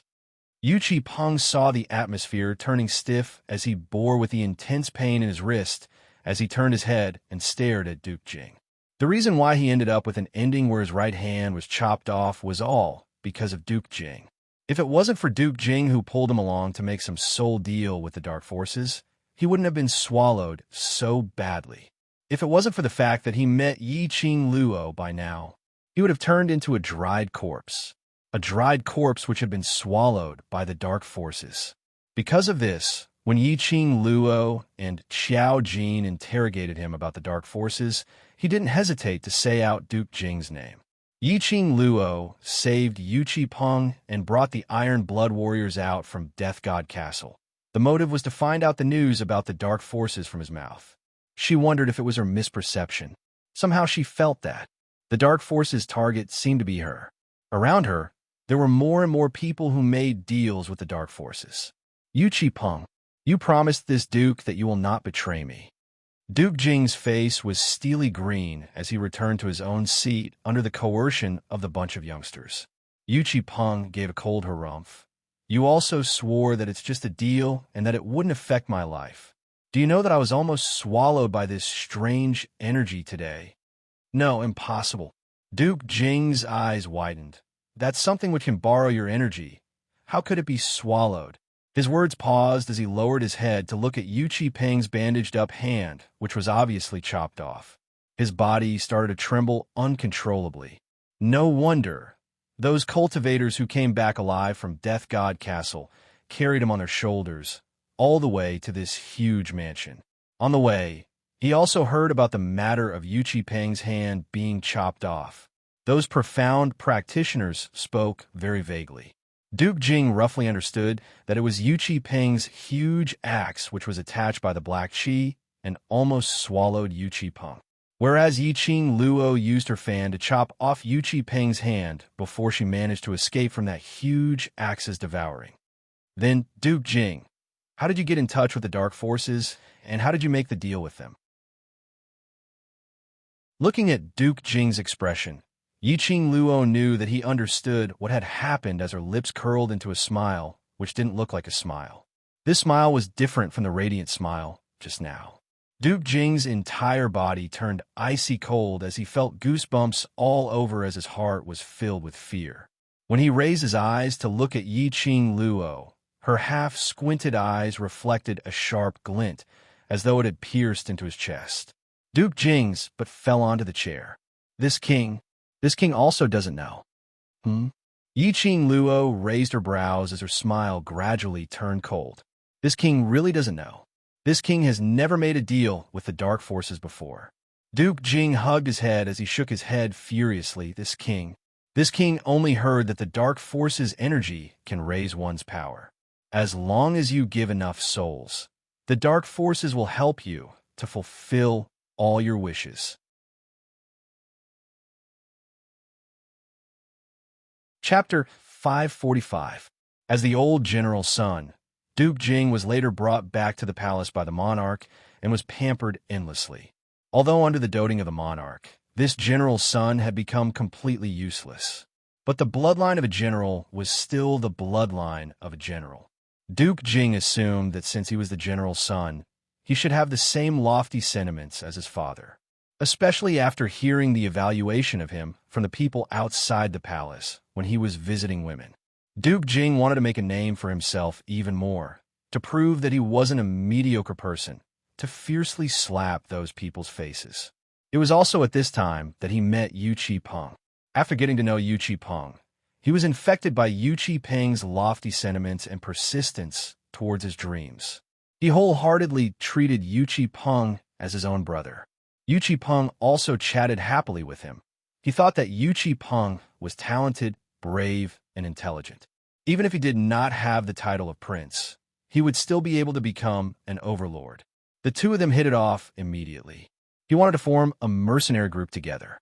Yuchi Peng was the leader and was in charge of everything on the surface, whereas Duke Jing was in charge of the mercenary group's internal affairs, which was to be a money tree.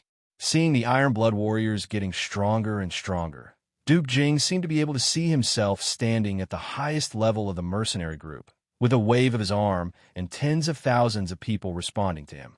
The hot blood in his heart was ignited by Yuchi Peng. He kept urging Yuchi Peng to establish a mercenary guild. But Yuchi Peng always used the reason that the current strength of the mercenary group was not strong enough, and they were unable to upgrade the mercenary group in the shortest time possible to reject him. He watched as the predators grew stronger and stronger. There were already 5,000 of them, and they had taken over the market that the mercenary union had to pass through becoming the local tyrant. Duke Jing was delighted with himself. Just as Duke Jing was anxious to establish a mercenary group to flaunt his ability to Uncle Monarch, Yu Qi-peng finally nodded his head and agreed to head to the Mercenary Association to register the mercenary group. However, Yu Qi-peng made a request. Yu Qi-peng hoped to use Duke Jing's name to gather some Earth profound and above cultivators with extremely fast speed and to recruit a large number of thieves. He said it was for the development of the mercenary group. Duke Jing had always listened to whatever Yu Qi-peng said. When he heard that it was for the sake of the mercenary group, he didn't think too much about it. Without saying a word to Uncle June, he set up a table at the entrance of the mansion and gathered the thieves and cultivators. It was at this moment that the dark forces came looking for them. It was a man wearing a black cloak from head to toe. The figure was stooped, and the voice was hoarse and ear-piercing. It was impossible to tell the gender of the black-cloaked man. The black-cloaked man directly invited Duke Jing, wanting to discuss a deal with him. The black-cloaked man told him that the reason why Yu Qi-peng was looking for bandits was to enter Death God Castle and complete a mercenary group mission. If he was willing to use his soul as a trade, the black-cloaked man would give them enough power to complete the task and raise their profound rank. Yu Qi-peng immediately nodded in agreement. He had always been bold and arrogant, thinking that with Uncle June around, the entire West Continent would have to give him face. Naturally, he didn't think that someone would lie to him. He was willing to use his soul as a trade to increase his strength and complete the mercenary group's first mission. Unexpectedly, the black-cloaked man rejected the deal on the grounds that his soul was too weak. Hence, Duke Jing brought Yu Qi-peng over.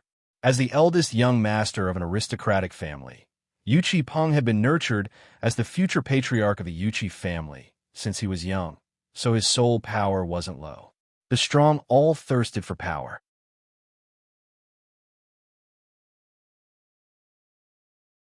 Chapter 546. What? When Yu Qi-peng heard that, he stood up in shock.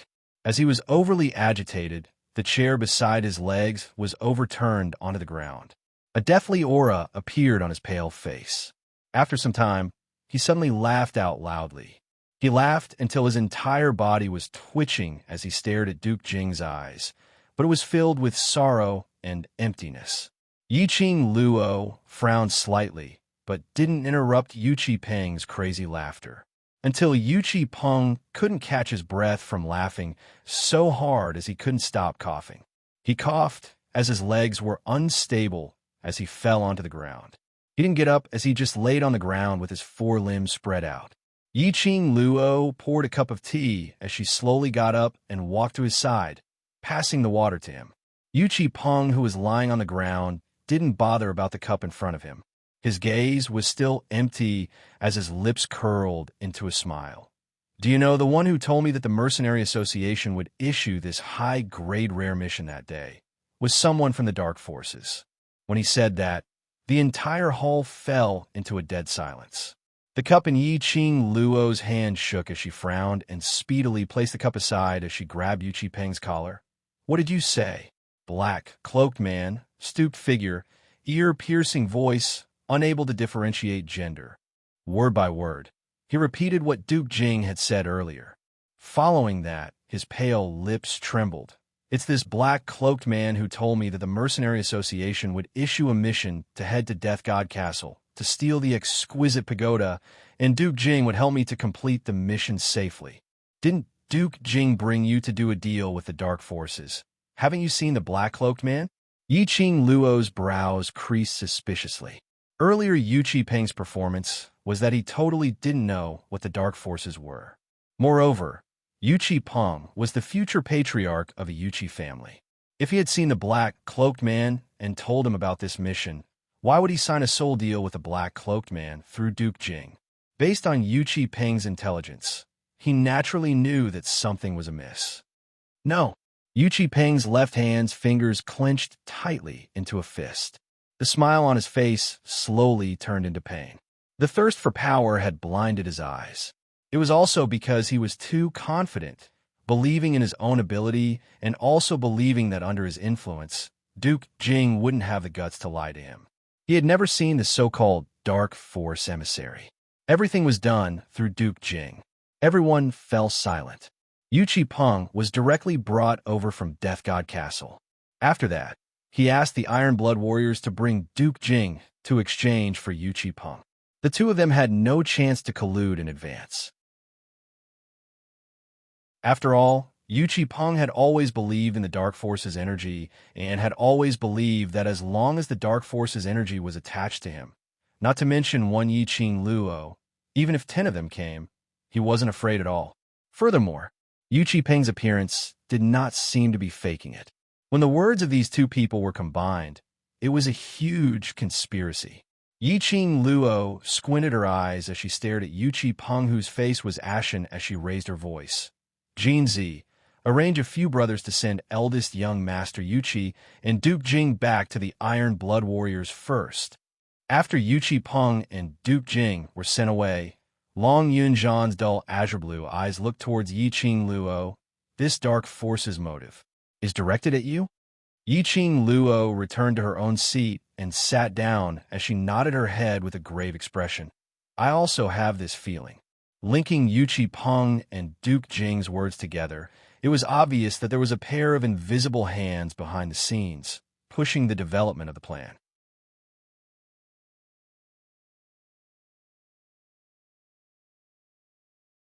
Chapter 547. Then, the person who issued the exquisite pagoda's mission, could it be? Xiao Jin suddenly stood up as his index finger trembled. I've thought of many ways to investigate this person, but to no avail. There's a possibility of this. Yiqing Luo nodded.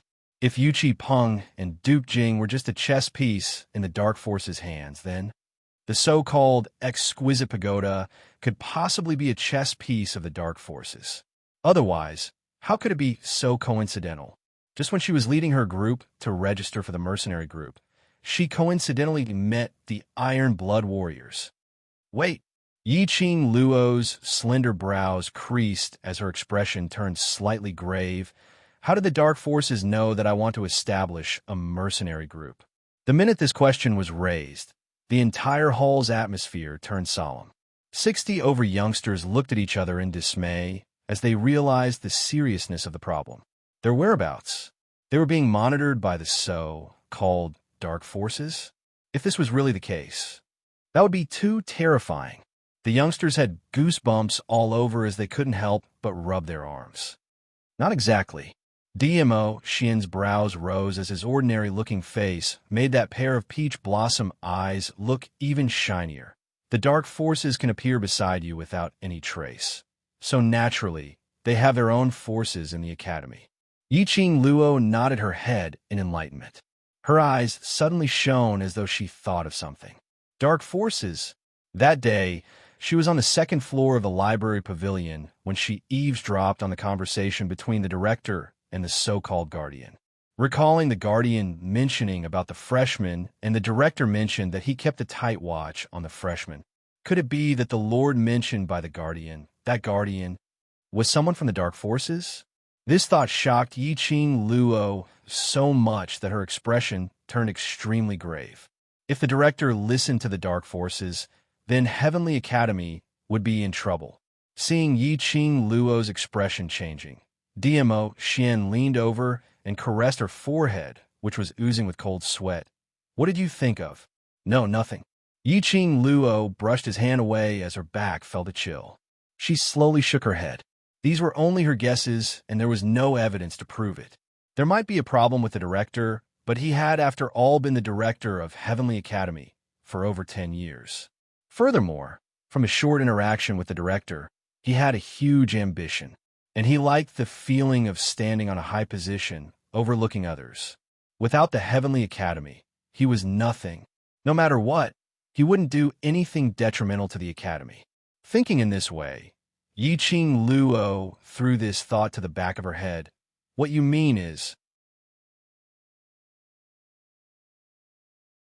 if the Dark Force's target is me, the other party will definitely guess that I won't stay in the Yi family during the holidays. The Yi family had Yiqing Jian. Yiqing Qian had already made a deal with the Dark Forces. She had once mentioned in the Yi family that during the 3 days of holidays, she would be going out to play with the devil class students.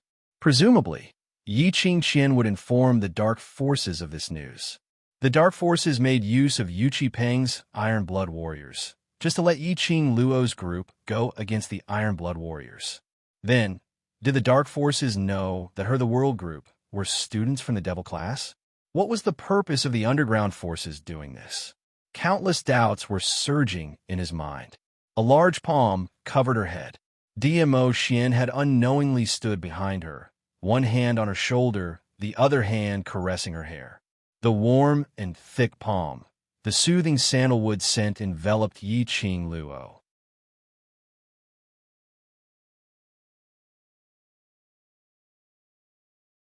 Chapter 548. Controller? Yi Qing Luo's brows creased into a bundle as she turned her head to look at DMO Xian behind her. Why? The motive is still unclear, but from this series of events, the Dark Force's motive is definitely to control you. DMO Xian analyzed, since the ability assessment, that woman holding the profound Yin sword, and later on Yi Qingqian, they had all made a deal with the Dark Forces and wanted to provoke your anger, so that the Dark Force's profound Yin Shi would be transferred to you. Yi Qing Luo narrowed her eyes as she thought carefully. It seemed that it was indeed so. If it was said that Yi Qing Ling and Yi Qingqian had no choice but to make a deal with the Dark Forces in order to gain a foothold in the Yi family, it could also be said that the Dark Forces' scope was too wide and she had seen 2 of them around her. Then now, Yu Qipeng and Duke Jing, both of them, were completely certain that the Dark Forces had spread around Yi Qing Luo's surroundings. Their target was definitely her. But what was the motive of controlling her? Do you still remember your profound jade heart? DMO Xian's words reminded Yi Qing Luo. She stood up abruptly as she turned around and looked at the calm DMO Xian. You mean? It's not impossible. DMO Xian's large palm gently caressed her face as a complicated emotion flashed past his peach blossom eyes.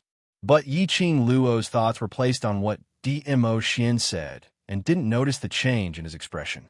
That's right. Her profound jade heart. Her profound jade heart was dug out. This body of hers obviously possessed an extremely strong and enviable top-grade profound jade heart, and by right it should be the best body to cultivate the profound grade. For someone who possessed this kind of profound jade heart, 1 day of cultivation was equivalent to 10 years of ordinary people. However, she couldn't cultivate and had no way to control the profound jade heart to cultivate the profound grade.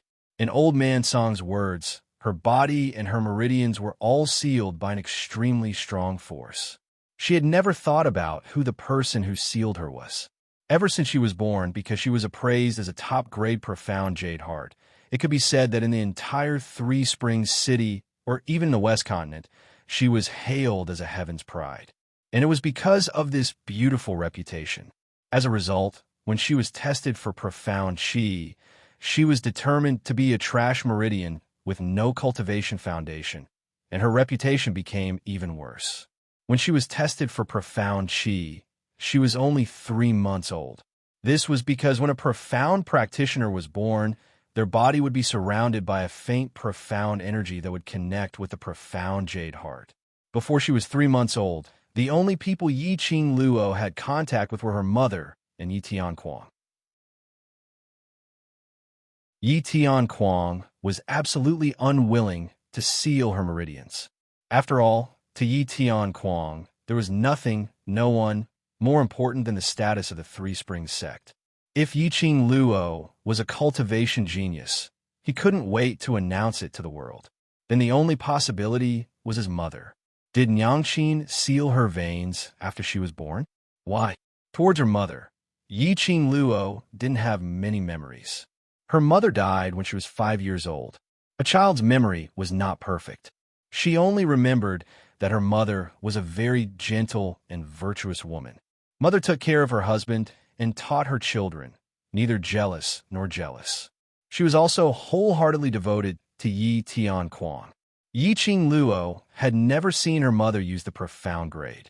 But Her mother's identity was absolutely not simple. With Yi Tian Kuang's ambition, it was impossible for him to marry a woman without any status as his official wife. So much so that even after her mother passed away 10 years ago, she still retained her position as the official wife and retained Yi Qing Luo's identity as the D-daughter.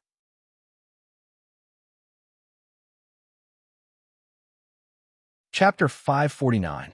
Most importantly, the two letters that his mother had left behind. The map in the two letters, as well as the letter left behind by his mother, all indicated that the map was extraordinary. How could his mother be an ordinary person? Although Yi Qing Luo didn't have a deep memory of her mother, but Yi Qing Luo knew that her mother really doted on her. It was very likely that her mother sealed her meridians to protect her. Yi Qing Luo's hand slowly covered her own heart, and she could faintly see that piece of jade-shaped crystal in her body. This place had once nurtured that top-grade profound heart jade. The goal of the dark forces was very likely to be that profound jade heart. Yi Qing Luo suddenly had a feeling of understanding. The goal of the dark forces is this body of mine that nurtures the profound jade heart. In other words, her profound heart jade was very likely dug out by people from the dark forces. Thinking of this, Yi Qing Luo's eyes suddenly turned cold. Dark forces? Very well, she would remember this. Since the dark forces want to play with her, she would play with them till the end. Yi Qing Luo's things, since she had just snatched it, then she had to be prepared to return it 100-fold. Trying to set her up? He had underestimated her. Qing Luo, that castle lord of Death God Castle. Xiao Jin suddenly thought of something. When Yi Qing Luo mentioned Death God Castle's castle lord, her expression turned grave, as though she had seen a dreadful beast. Dizun came just in time today. Otherwise, they wouldn't have been able to sit here so peacefully. But Yi Qing Luo and Death God Castle's castle lord had met. That was to say, Death God Castle's castle lord knew that Yi Qing Luo had barged into Death God Castle and brought away the exquisite pagoda. Wouldn't Death God Castle's castle lord remember Yi Qing Luo? Zhu Wuxin mentioning that person, Yi Qing Luo frowned as she sighed helplessly. That lunatic, he shouldn't. I'm here. Don't be afraid. DMO Xian directly interrupted Yi Qing Luo's words as he hugged her waist and lightly kissed her forehead. Everyone, holy shit. Caught off guard, he was fed a face full of dog food. How could he live? After resting for a moment, Yi Qing Luo saw the 6 youngsters sitting on the ground in the courtyard. The surrounding youths looked at them enviously. Long Yunjian led the remaining brothers and divided them into 3 teams. The first team accepted some low-level quests. One team would take on an intermediate quest or a low-level rare quest. The first team was personally led by Long Yunjian to take on high-level missions. The process of this mission was surprising, thrilling, and exciting for these youths. It was completely different from the training and combat training they had in the academy. In the process of doing the mission, it was very likely that they would encounter all kinds of accidents, and they needed to deal with them according to the situation. Because of that, even though this mission wasn't long, it was still a great improvement for them. At this time, the 6 youths sitting in the courtyard were originally stuck at the mystic level, unable to advance. After this mission, they were promoted and immediately broke through the barrier of advancement. Especially when he followed Yi Qing Luo into Death God Castle. That young man who almost fell into the swamp illusion was the most eye-catching. The space around the young man seemed to be burning. Balls of spiritual energy revolved around him unceasingly. Yi Qing Luo's heart warmed up as she saw a black halo circling beneath the young man's feet, with 6 star patterns constantly lingering. Immediately following that, 2 more star patterns appeared indistinctly. Yi Qing Luo's eyes flashed past a sliver of astonishment. He's actually going to advance by 2 grades. 2 grades.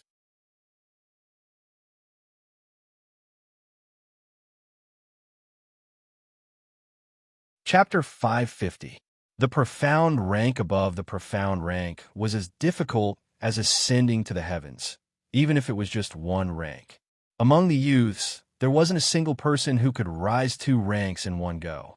Looking at the young man who was sitting on the ground with spiritual energy circulating around him, the other youths revealed looks of envy.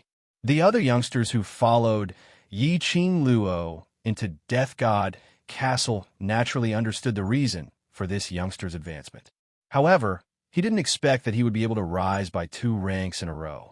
If they had known earlier, they would have also tried falling into the swamp. Who knows, they might have been able to level up.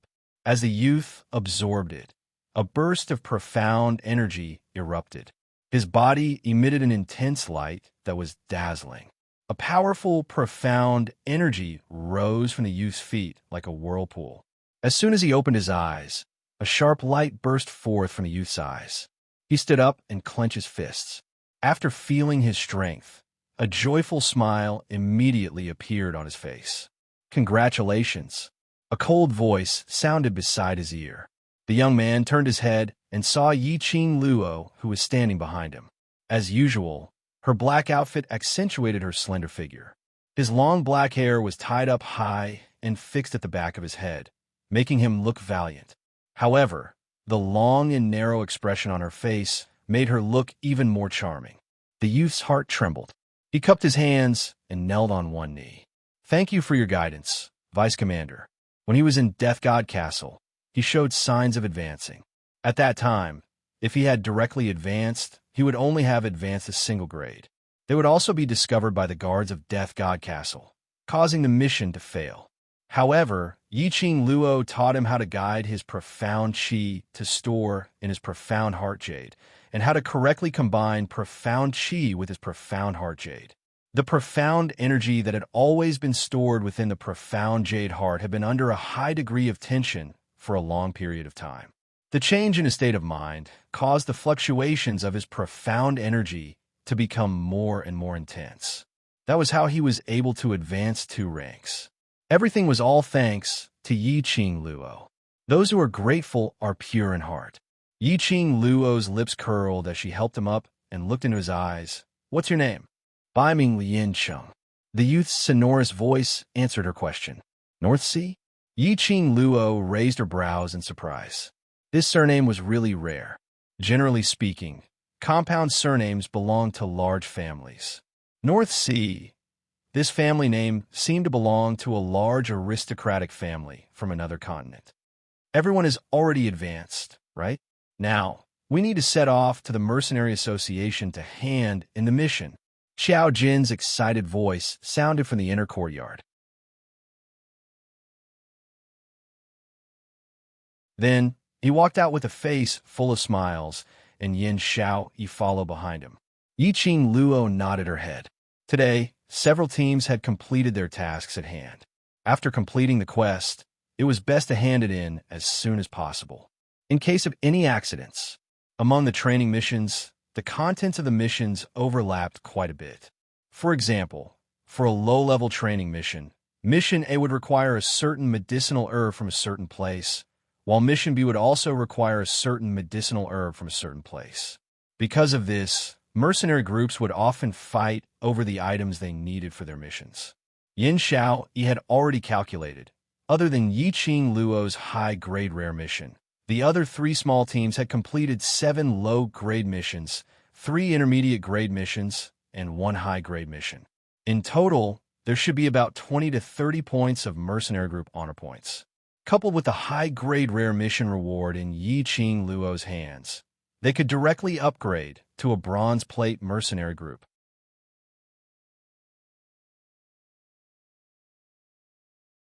Chapter 551.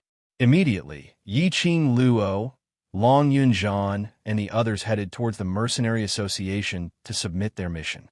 Today the youngsters were all exhausted after a long day, so Yi Qing Luo asked them to have a good rest, as there was an even more important training waiting for them tomorrow. And in their group, there were only Long Yunzhan, Imo Han Shang, and 5 others. With DMO, Xian accompanying them, they didn't have to worry about other mercenary groups snatching the mission's required items. The youths were indeed tired and did not reject this arrangement. Now that there were 6 of them, Yiqing Luo summoned Shiju for Long Yunjian and the other three to ride on. What made everyone feel strange was that when Shiju saw Long Yunjian, it actually produced a feeling of dread. Everyone was puzzled. But Yiqing Luo and Long Yunjian understood, because Long Yunjian's true form was that of a human dragon. Dragons were the noblest of all beasts. This was especially true for the human dragon, whose status was even higher than that of the dragon clan. When magical beasts encounter the dragon clan, they will naturally feel a reflexive fear. Yiqing Luo pacified Shiju for some time before Shiju became their mount. Although he knew that this human dragon was his master's friend, this innate fear couldn't be dispelled no matter what.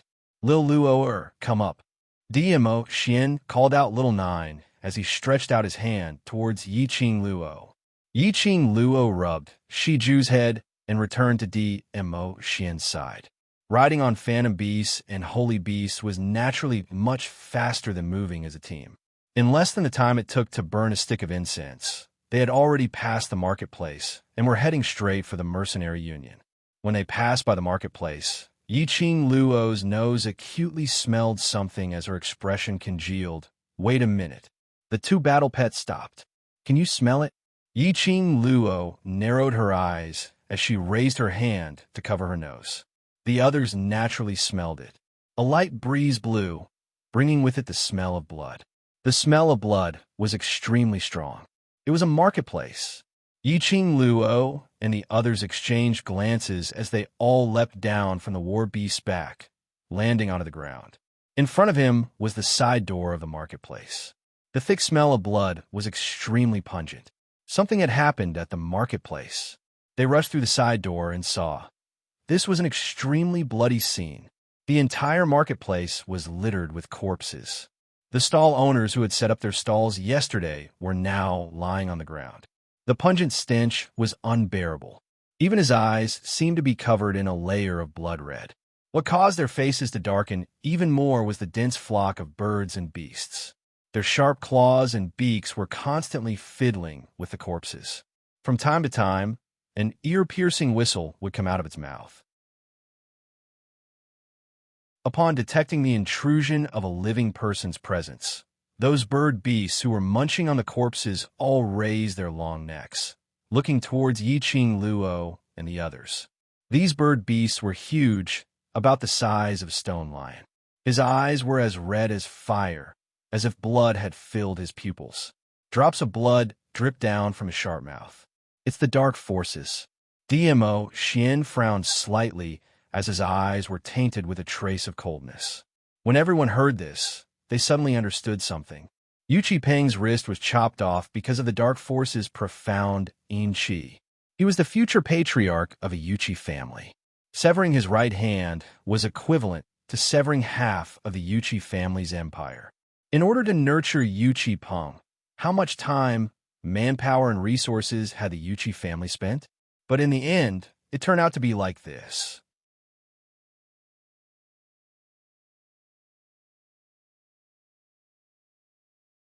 Chapter 552. How would a Yuqi family take this lying down? The source of all these was the dark forces. Towards his powerhouse, most of them had only heard of it but had never seen it before. But after Yu Qipeng's incident, it would definitely attract the attention of the other large families.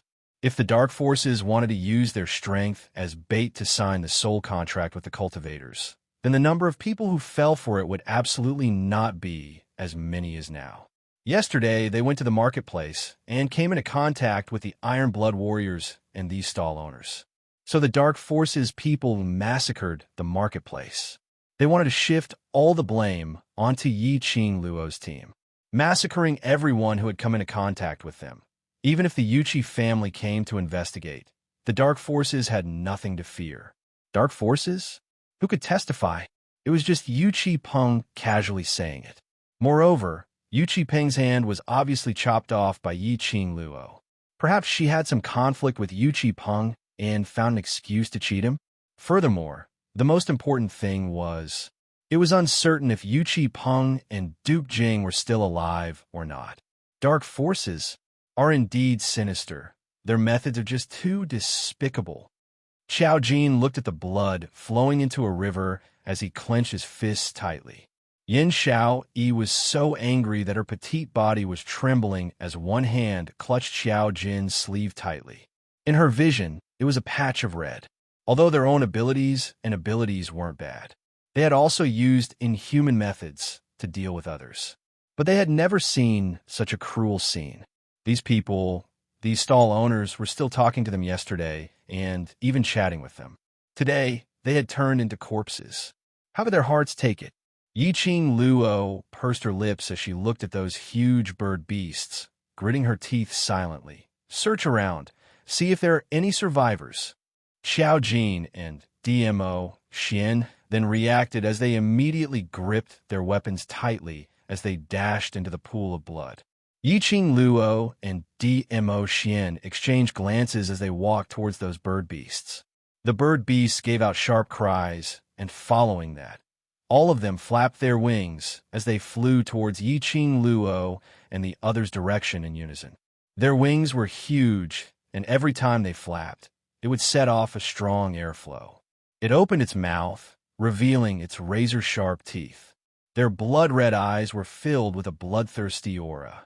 They screamed as if they had seen their prey and were extremely excited. Yiqing Luo's expression was gloomy and cold as her feather fan stirred up a whirlwind, shooting out several strands of silver silk, directly towards the bird beasts in front.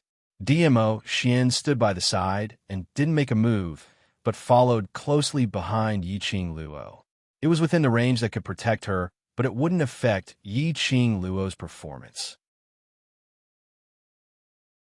He would not obstruct Yiqing Luo's growth. He also believed in Yiqing Luo's ability. Towards this level of bird beast, Yiqing Luo was more than enough. Moreover, this was also an opportunity for actual combat training. Occasionally, some fearless birds and beasts would attack him. DMO Xian's long and narrow eyelids flickered slightly, and a sharp glint flashed past his eyes. The bird beast was actually torn into two halves. These birds were at least high-level magical beasts and had their own consciousness. After realizing that DMO Xian wasn't someone to be trifled with, he didn't dare to attack him anymore.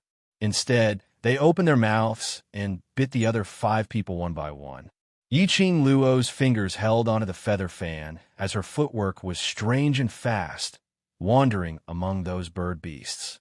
The feather fan in her hands could be used as a long-distance attack weapon, as well as close combat. The speed of killing these bird beasts was both fast and accurate.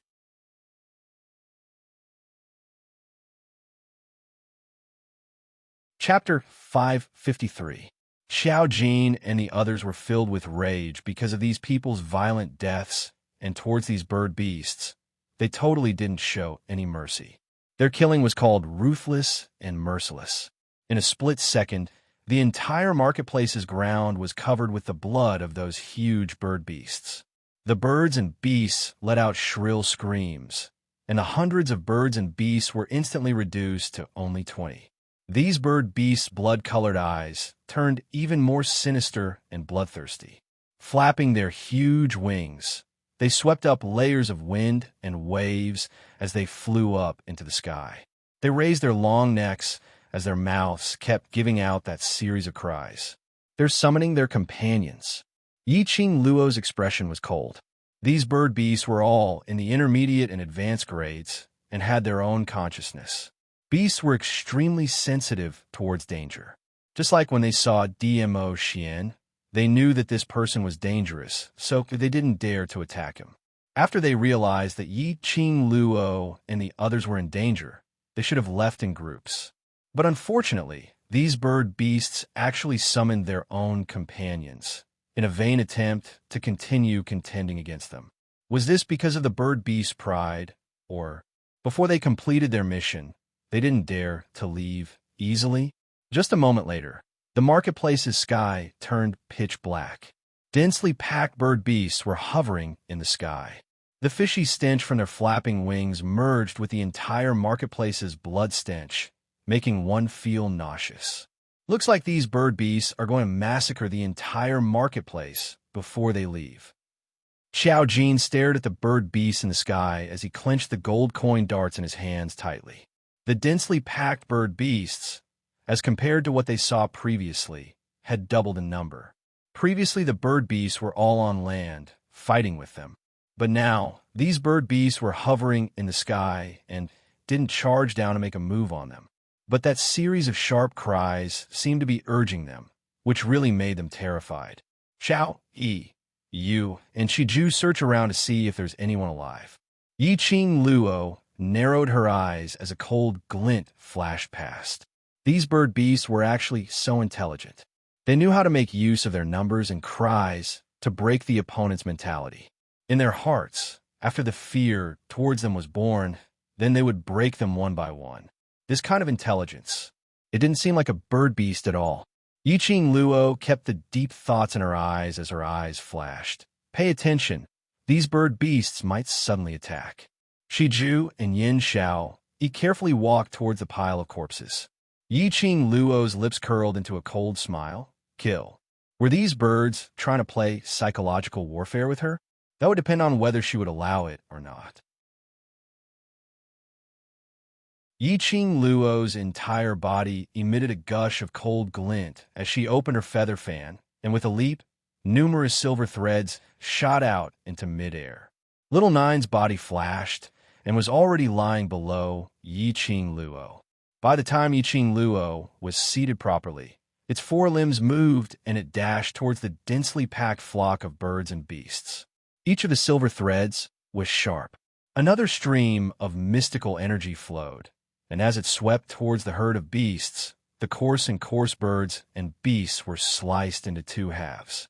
The rest of the people on the ground also moved quickly. Using the surrounding walls as a springboard, he leaped into the air. Every time it jumped, it could kill several birds and beasts. The cries of the birds and beasts became even more shrill and shrill. Fresh blood, the stench of blood, splashed onto Yiqing Luo's face and her clothes.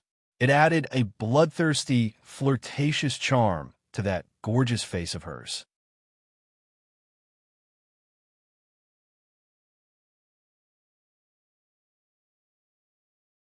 Chapter 554.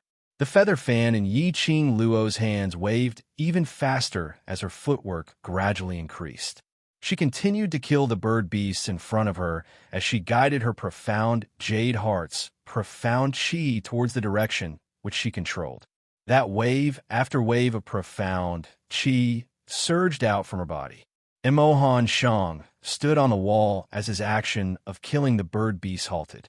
Growing up in the Mercenary Association since young, he had seen too many people. Emohan Shang had developed an ability to recognize people. From the first time he met Yiqing Luo, he knew that this beautiful lady who didn't seem to have any profound chi, like an ordinary person, was absolutely not as simple as she looked on the surface. Her body carried a gust of righteous chi, and she had the craftiness and quick-wittedness of a devil from hell. This kind of complicated temperament on Yiqing Luo's body was so harmonious. In Death God Castle, he saw Yiqing Luo's quick-wittedness and ability. But at this moment, seeing Yiqing Luo's moves, he was completely subdued by her. It was a strange, ghost-like footwork, clean and efficient actions. When he saw fresh blood, a flash of excitement and bloodthirst flashed past her eyes. This kind of her, as compared to the usual her, was very different. But this kind of her was so mesmerizing, making one fall for her. Han Shang, a chilly, tender rebuke was heard, and immediately a red ray shot towards him. That was Yiqing Luo's glower flame fan. That fan spun at an extremely fast speed, directly brushing past Mo Han Shang's cheek. He heard a miserable shriek behind him and immediately felt a stench of blood coming from his back. That feather fan split that bird beast which was sneaking an attack on Mo Han Shang into two halves, and immediately it returned to Yiqing Luo's hand. Han Shang, this is a chance for you to learn from experience. Yiqing Luo's gaze was calm as she looked at him. Only through continuous battles, to absorb experience from battles, will you be able to comprehend. Mo Han Shang was stunned as he clenched the long sword in his hand tightly. In battle, the most taboo is to be absent-minded. If there's a next time, I will not lend a helping hand. After Yiqing Luo finished this sentence, she dashed into the crowd of bird beasts once again. This wasn't a good habit. Yiqing Luo must prevent Imo Hanshang from being absent-minded. If he lost focus in battle, he would be handing his life over to the enemy. When Imo Hanshang heard that, his entire body stiffened as a sliver of resolution surfaced on his handsome face. He didn't care if Yiqing Luo could see it or not as he nodded his head hard towards her direction. Following that, he clenched the long sword in his hand tightly as he dashed into the crowd of bird beasts once again. The four of them were fighting at the front line, while Dmo Xian stood amidst the corpses strewn all over the ground. His gaze was fixated on Yiqing Luo without blinking. He watched as she dealt with the birds and beasts cleanly and swiftly. Her figure as she moved between the birds and beasts was so graceful and agile. His eyes were gradually filled with smiles. Suddenly, from the other end of the marketplace, Yin Xiaoyi's voice was heard. "Found it. There are living people here." That was the tea house where Yiqing Luo led the world group's youngsters to drink tea that day. The owner of the tea house was hiding in the pile of straw behind the kitchen. He was only crushed by the collapsed house, but he was still alive. When Yiqing Luo heard that, she squinted her eyes as she looked at Yin Xiaoyi. She and Shiju were dragging a man who was covered in blood, carrying him out of the collapsed tea house. Yiqing Luo let Little Nine settle the bird beasts in front of her. With a leap, she speedily walked over to that side. The tea house's owner was trembling all over, and on seeing Yiqing Luo and the others, his eyes flashed past a glint of radiance. Yiqing Luo half squatted down as she grabbed the tea house's owner's hand, checking on his extremely weak pulse.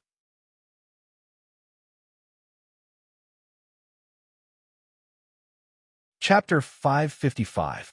If Yin Xiaoyi was a little later, the tea house boss would probably have to swallow his anger. Yiqing Luo took out some pills from the profound phoenix ring and fed it to the tea house boss. Following that, she helped him bandage his wounds. Seeing the pain on the tea house boss's face gradually subsiding and his complexion getting better, she opened her mouth to ask, "What's going on?" The tea house boss's bloodied hand grabbed Yiqing Luo's arm tightly. "I don't know. These bird beasts suddenly rushed in and ate all the people in the marketplace." That scene was extremely bloody and cruel. The tea house boss was holding some firewood in the kitchen when he saw that scene. Those bird beasts directly descended from the sky, like an arrow leaving the bow. Their sharp claws grabbed onto a person's shoulder and tore that person into two halves. As the house collapsed, he hid in the grass and saw everything around him clearly. The more he thought, the more the tea house boss trembled, as his face was filled with fear and terror. "Other than you, are there any other people alive?" Yiqing Luo surveyed the surroundings. The ground had already been dyed red with blood, but she couldn't tell if it was the stall owner's blood or the bird beast's blood. After searching for so long, Yin Xiaoyi only found the tea house boss. These bird beasts were really vicious. "Gone. All gone." The tea house boss's voice kept on trembling. "That flock of bird beasts came too ferociously, too suddenly. We didn't even have time to react. People are already all gone." Yiqing Luo narrowed her eyes as her vision suddenly congealed on that drawing old man who sat opposite the tea house the day before. He said that he wanted to use his own brush to draw down all the beautiful things. But did he know that the beautiful things he thought had harmed the entire marketplace? If it wasn't for the fact that they had stopped here that day, the people in the marketplace would not have been targeted by the dark forces. Hatred started to burn from the bottom of her heart. She clenched her fists tightly, as her brows were filled with a cold viciousness. Dark forces. She would not let them off. "Other than these bird beasts, did you see any other suspicious people?" Yiqing Luo had always felt that these bird beasts were not the only ones who came here. If it wasn't for the fact that someone was instigating them from behind, even if they had their own willpower, it was impossible for them to know. Psychological warfare. Moreover, beasts had a strong sense of danger. Even though they knew that they were no match for them, they still came wave after wave. Either that, or the pride of these birds and beasts did not allow them to retreat. Otherwise, if they left before killing all the people in the market, they would be treated even more severely. Yiqing Luo was leaning towards the ladder. No. The tea house owner paused and suddenly thought of something. Yes, it seems like there was a person among the birds and beasts, a person wearing a black cloak. He left the market safely. The birds and beasts didn't attack him. At that time, he was hiding under the thatch and could not see clearly. He only felt that the black-cloaked man was really bold, actually daring to walk around these ferocious birds and beasts. It was only after the black-cloaked man left that he realized something was wrong. The black-cloaked man? Yiqing Luo's expression congealed as she exchanged glances with Yin Xiaoyi. Sure enough, it was the dark forces. Their conjecture was indeed not wrong. Yiqing Luo abruptly stood up as her sharp vision swept across the entire marketplace. In the sky, the birds and beasts were still circling around, giving out ear-piercing cries, continuously summoning their own kind. From this stance, it was obvious that they were going to fight to the death with Yiqing Luo and the others. Yiqing Luo was even more certain.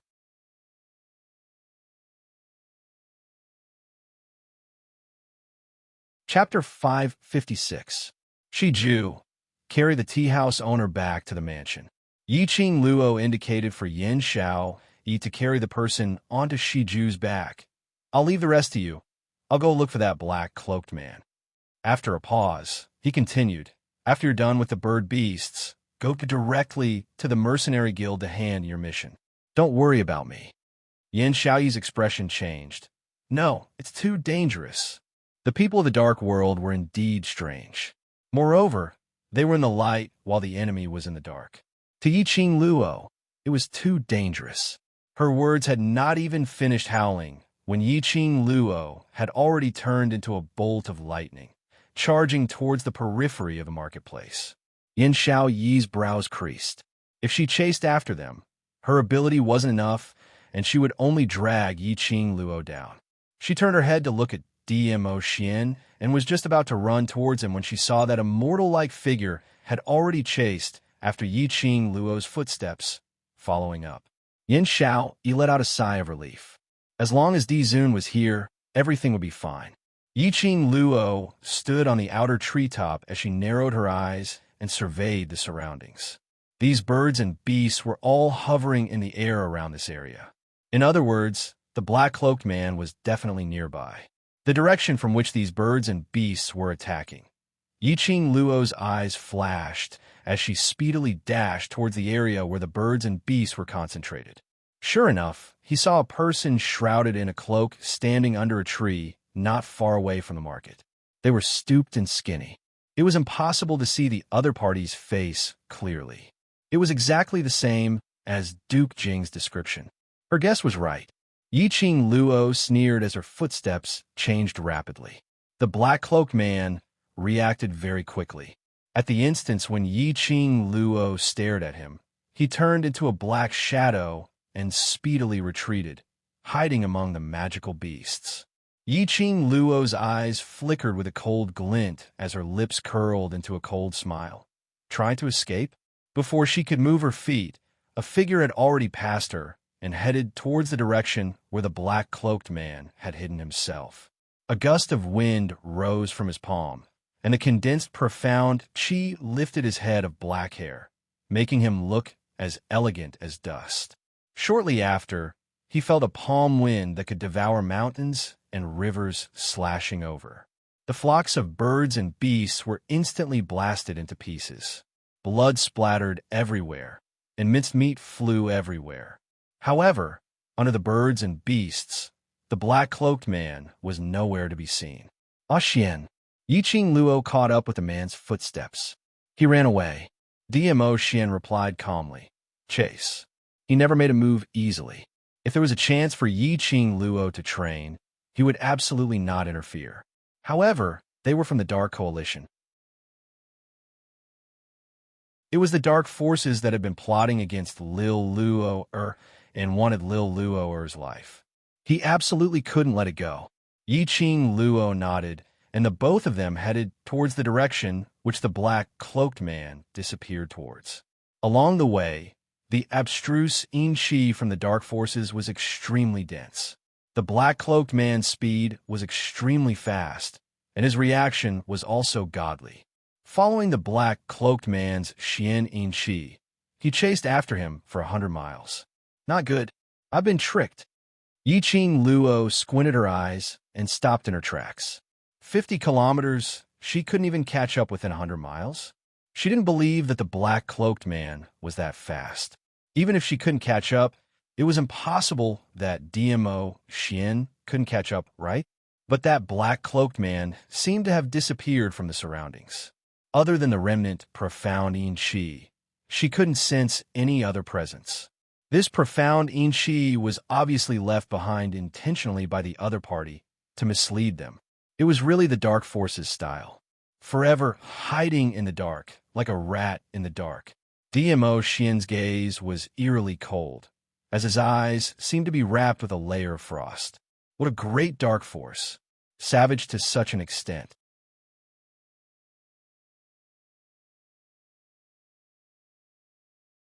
Chapter 557. After the black, cloaked man left, these bird beasts seemed to have been freed from their restraints. Instantly, one by one, they escaped at lightning speed. By the time Yi Qing Luo and DMO Xian returned to the Mercenary Association, Long Yun Zhan and the others had already left. Apparently, they had listened to Yi Qing Luo's words and hurried over to the Mercenary Association to submit their mission. Yi Qing Luo and DMO Xian also followed closely to the Mercenary Association. But when the two of them rushed over to the Mercenary Association, they heard the mercenaries who were passing by the Mercenary Association with grave expressions, discussing something. They could vaguely hear them saying the World Group, Yuchi, and other similar words.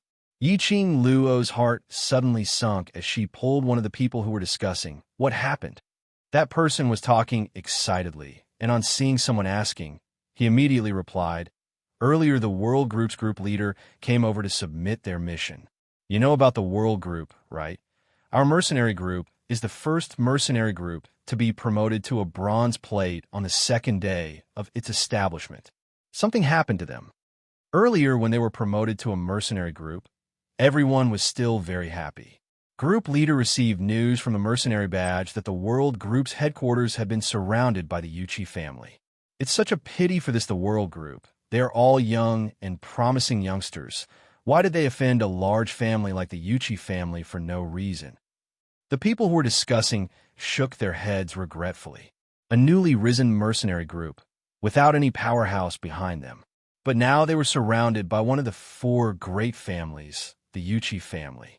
This mercenary group absolutely could not survive. Yuchi family?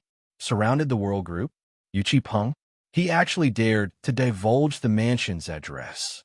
Yi Qing Luo's expression congealed as her lips curled into an extremely cold arc. She wanted to see what this Yuchi family was trying to do. 3 Spring City, in front of the mansion. The commoners stood far away as they looked at everything in front of them, feeling extremely puzzled. This mansion looked old and dilapidated, and the owner of the mansion was very low profile. How did they offend the Yuchi family for no reason? Whereas when Yi Qing Luo and DMO Xian rushed over on Little Nine, they saw the majestic scene outside the mansion.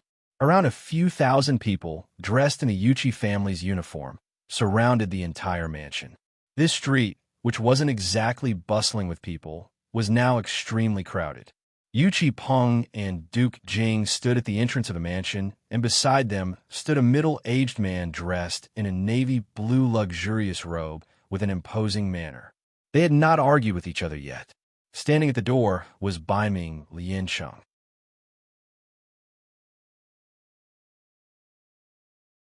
He frowned and was negotiating with the middle-aged man. While speaking of anger, the middle-aged man shouted in a stern voice, "Dark forces? Call your vice commander out for this patriarch. This patriarch would like to personally ask, What is a dark force?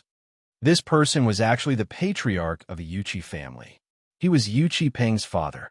What was the Yuchi family trying to do by bringing out such a large force and even mobilizing their patriarch?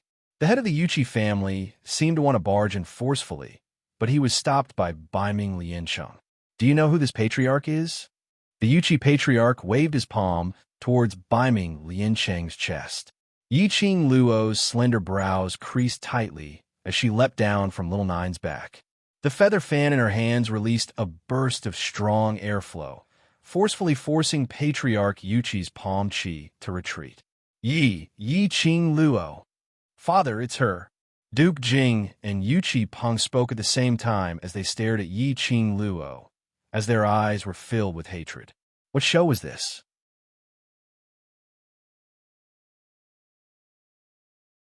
Chapter 558. The World Group. What a great group! You even dare to touch Yuchi family's eldest young master's hand. If this patriarch doesn't massacre the entire world group today, then this patriarch will be letting down the Yuchi family's ancestors. Yuchi family's patriarch's face flushed red as he was unable to restrain his anger.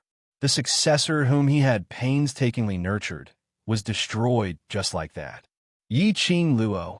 You dare to use the dark forces as an excuse to spread rumors about the dark forces, chopping off our future patriarch's right hand. You're trying to destroy our Yuchi family. Behind him, Yuchi family's guard berated her sternly. Our fourth young master was injured by you, and now you're laying your hands on our eldest young master. What a vicious heart you have. Yiqing Luo had met this guard before. Wasn't he the helper whom Yuchi had found outside pristine Elixir Medicine Hall? Yuchi family's elite guard? You said fourth young master, letter. Yuchi family's patriarch narrowed his eyes as he sized up Yiqing Luo coldly. What a great Yi family's seventh miss. I not expected it to be you. Both his sons had suffered a loss in the hands of this lady. One was crippled and almost lost his life. The other's right hand was chopped off, which meant that his entire life was ruined.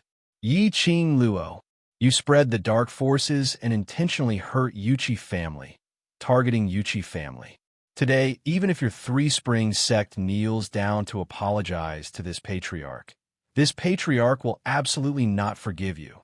The manor was surrounded by Yuchi family's people, and these Yuchi family's people were blaming Yiqing Luo with righteous indignation. Yiqing Luo's expression was as calm as water as her lips curled into a cold arc, as she watched Yuchi family's patriarch's flushed face coldly from anger, looking at their nonsense, as though she was looking at a clown jumping around. Her attitude made Yuchi family's people even more displeased. Those guards who had once suffered a loss because of Yuchiya at Yiqing Luo's hands started to speak one after another, bringing out the matters between Yiqing Luo and Yuchiya. Their words had already turned Yiqing Luo into a vicious person. Yiqing Luo continued to look on coldly from the side, because in her eyes, these people weren't worth her nonsense. But she had not expected that just as the situation was in chaos, Yiqing Luo's eyes suddenly flashed. Looking in that direction, he saw a guard quietly approaching the youths of the World Mercenary Group. This guard suddenly made a move, and his sharp killing intent pressed towards Baiming Liancheng, who was standing at the door. Impudent! Yiqing Luo cried out delicately as the feather fan in her fingertips shook and a red glow swept past everyone's line of sight. With the swing of her fan, 10% of the profound chi was released, and in an instant that guard was sent flying. The Xian Qi then brushed past the tree at the side, and the bark of the tree penetrated into the wood. Everyone was stunned by Yiqing Luo's sudden move, and the World Mercenary Group's men immediately reacted to what had happened earlier. You're too much. This is clearly a guilty conscience. This woman is so arrogant. She's clearly making an enemy out of our Yuchi family. The members of the Yuchi family were all filled with righteous indignation. They were like tigers that had their buttocks kicked. Both sides were originally suppressing their anger. Now that the fuse had been lit, what reason was there to explain? Momentarily, several people from the Yuchi family rushed towards Yiqing Luo, wanting to settle the score with her. Yiqing Luo's eyes narrowed slightly as the feather fan in her hands flipped once again and a burst of xianqi struck towards the group of people who were rushing forward. The few Yuchi family's guards joined hands and barely managed to obstruct it, but they were jolted so much that they kept retreating and finally fell on their buttocks onto the ground. Strong, very strong.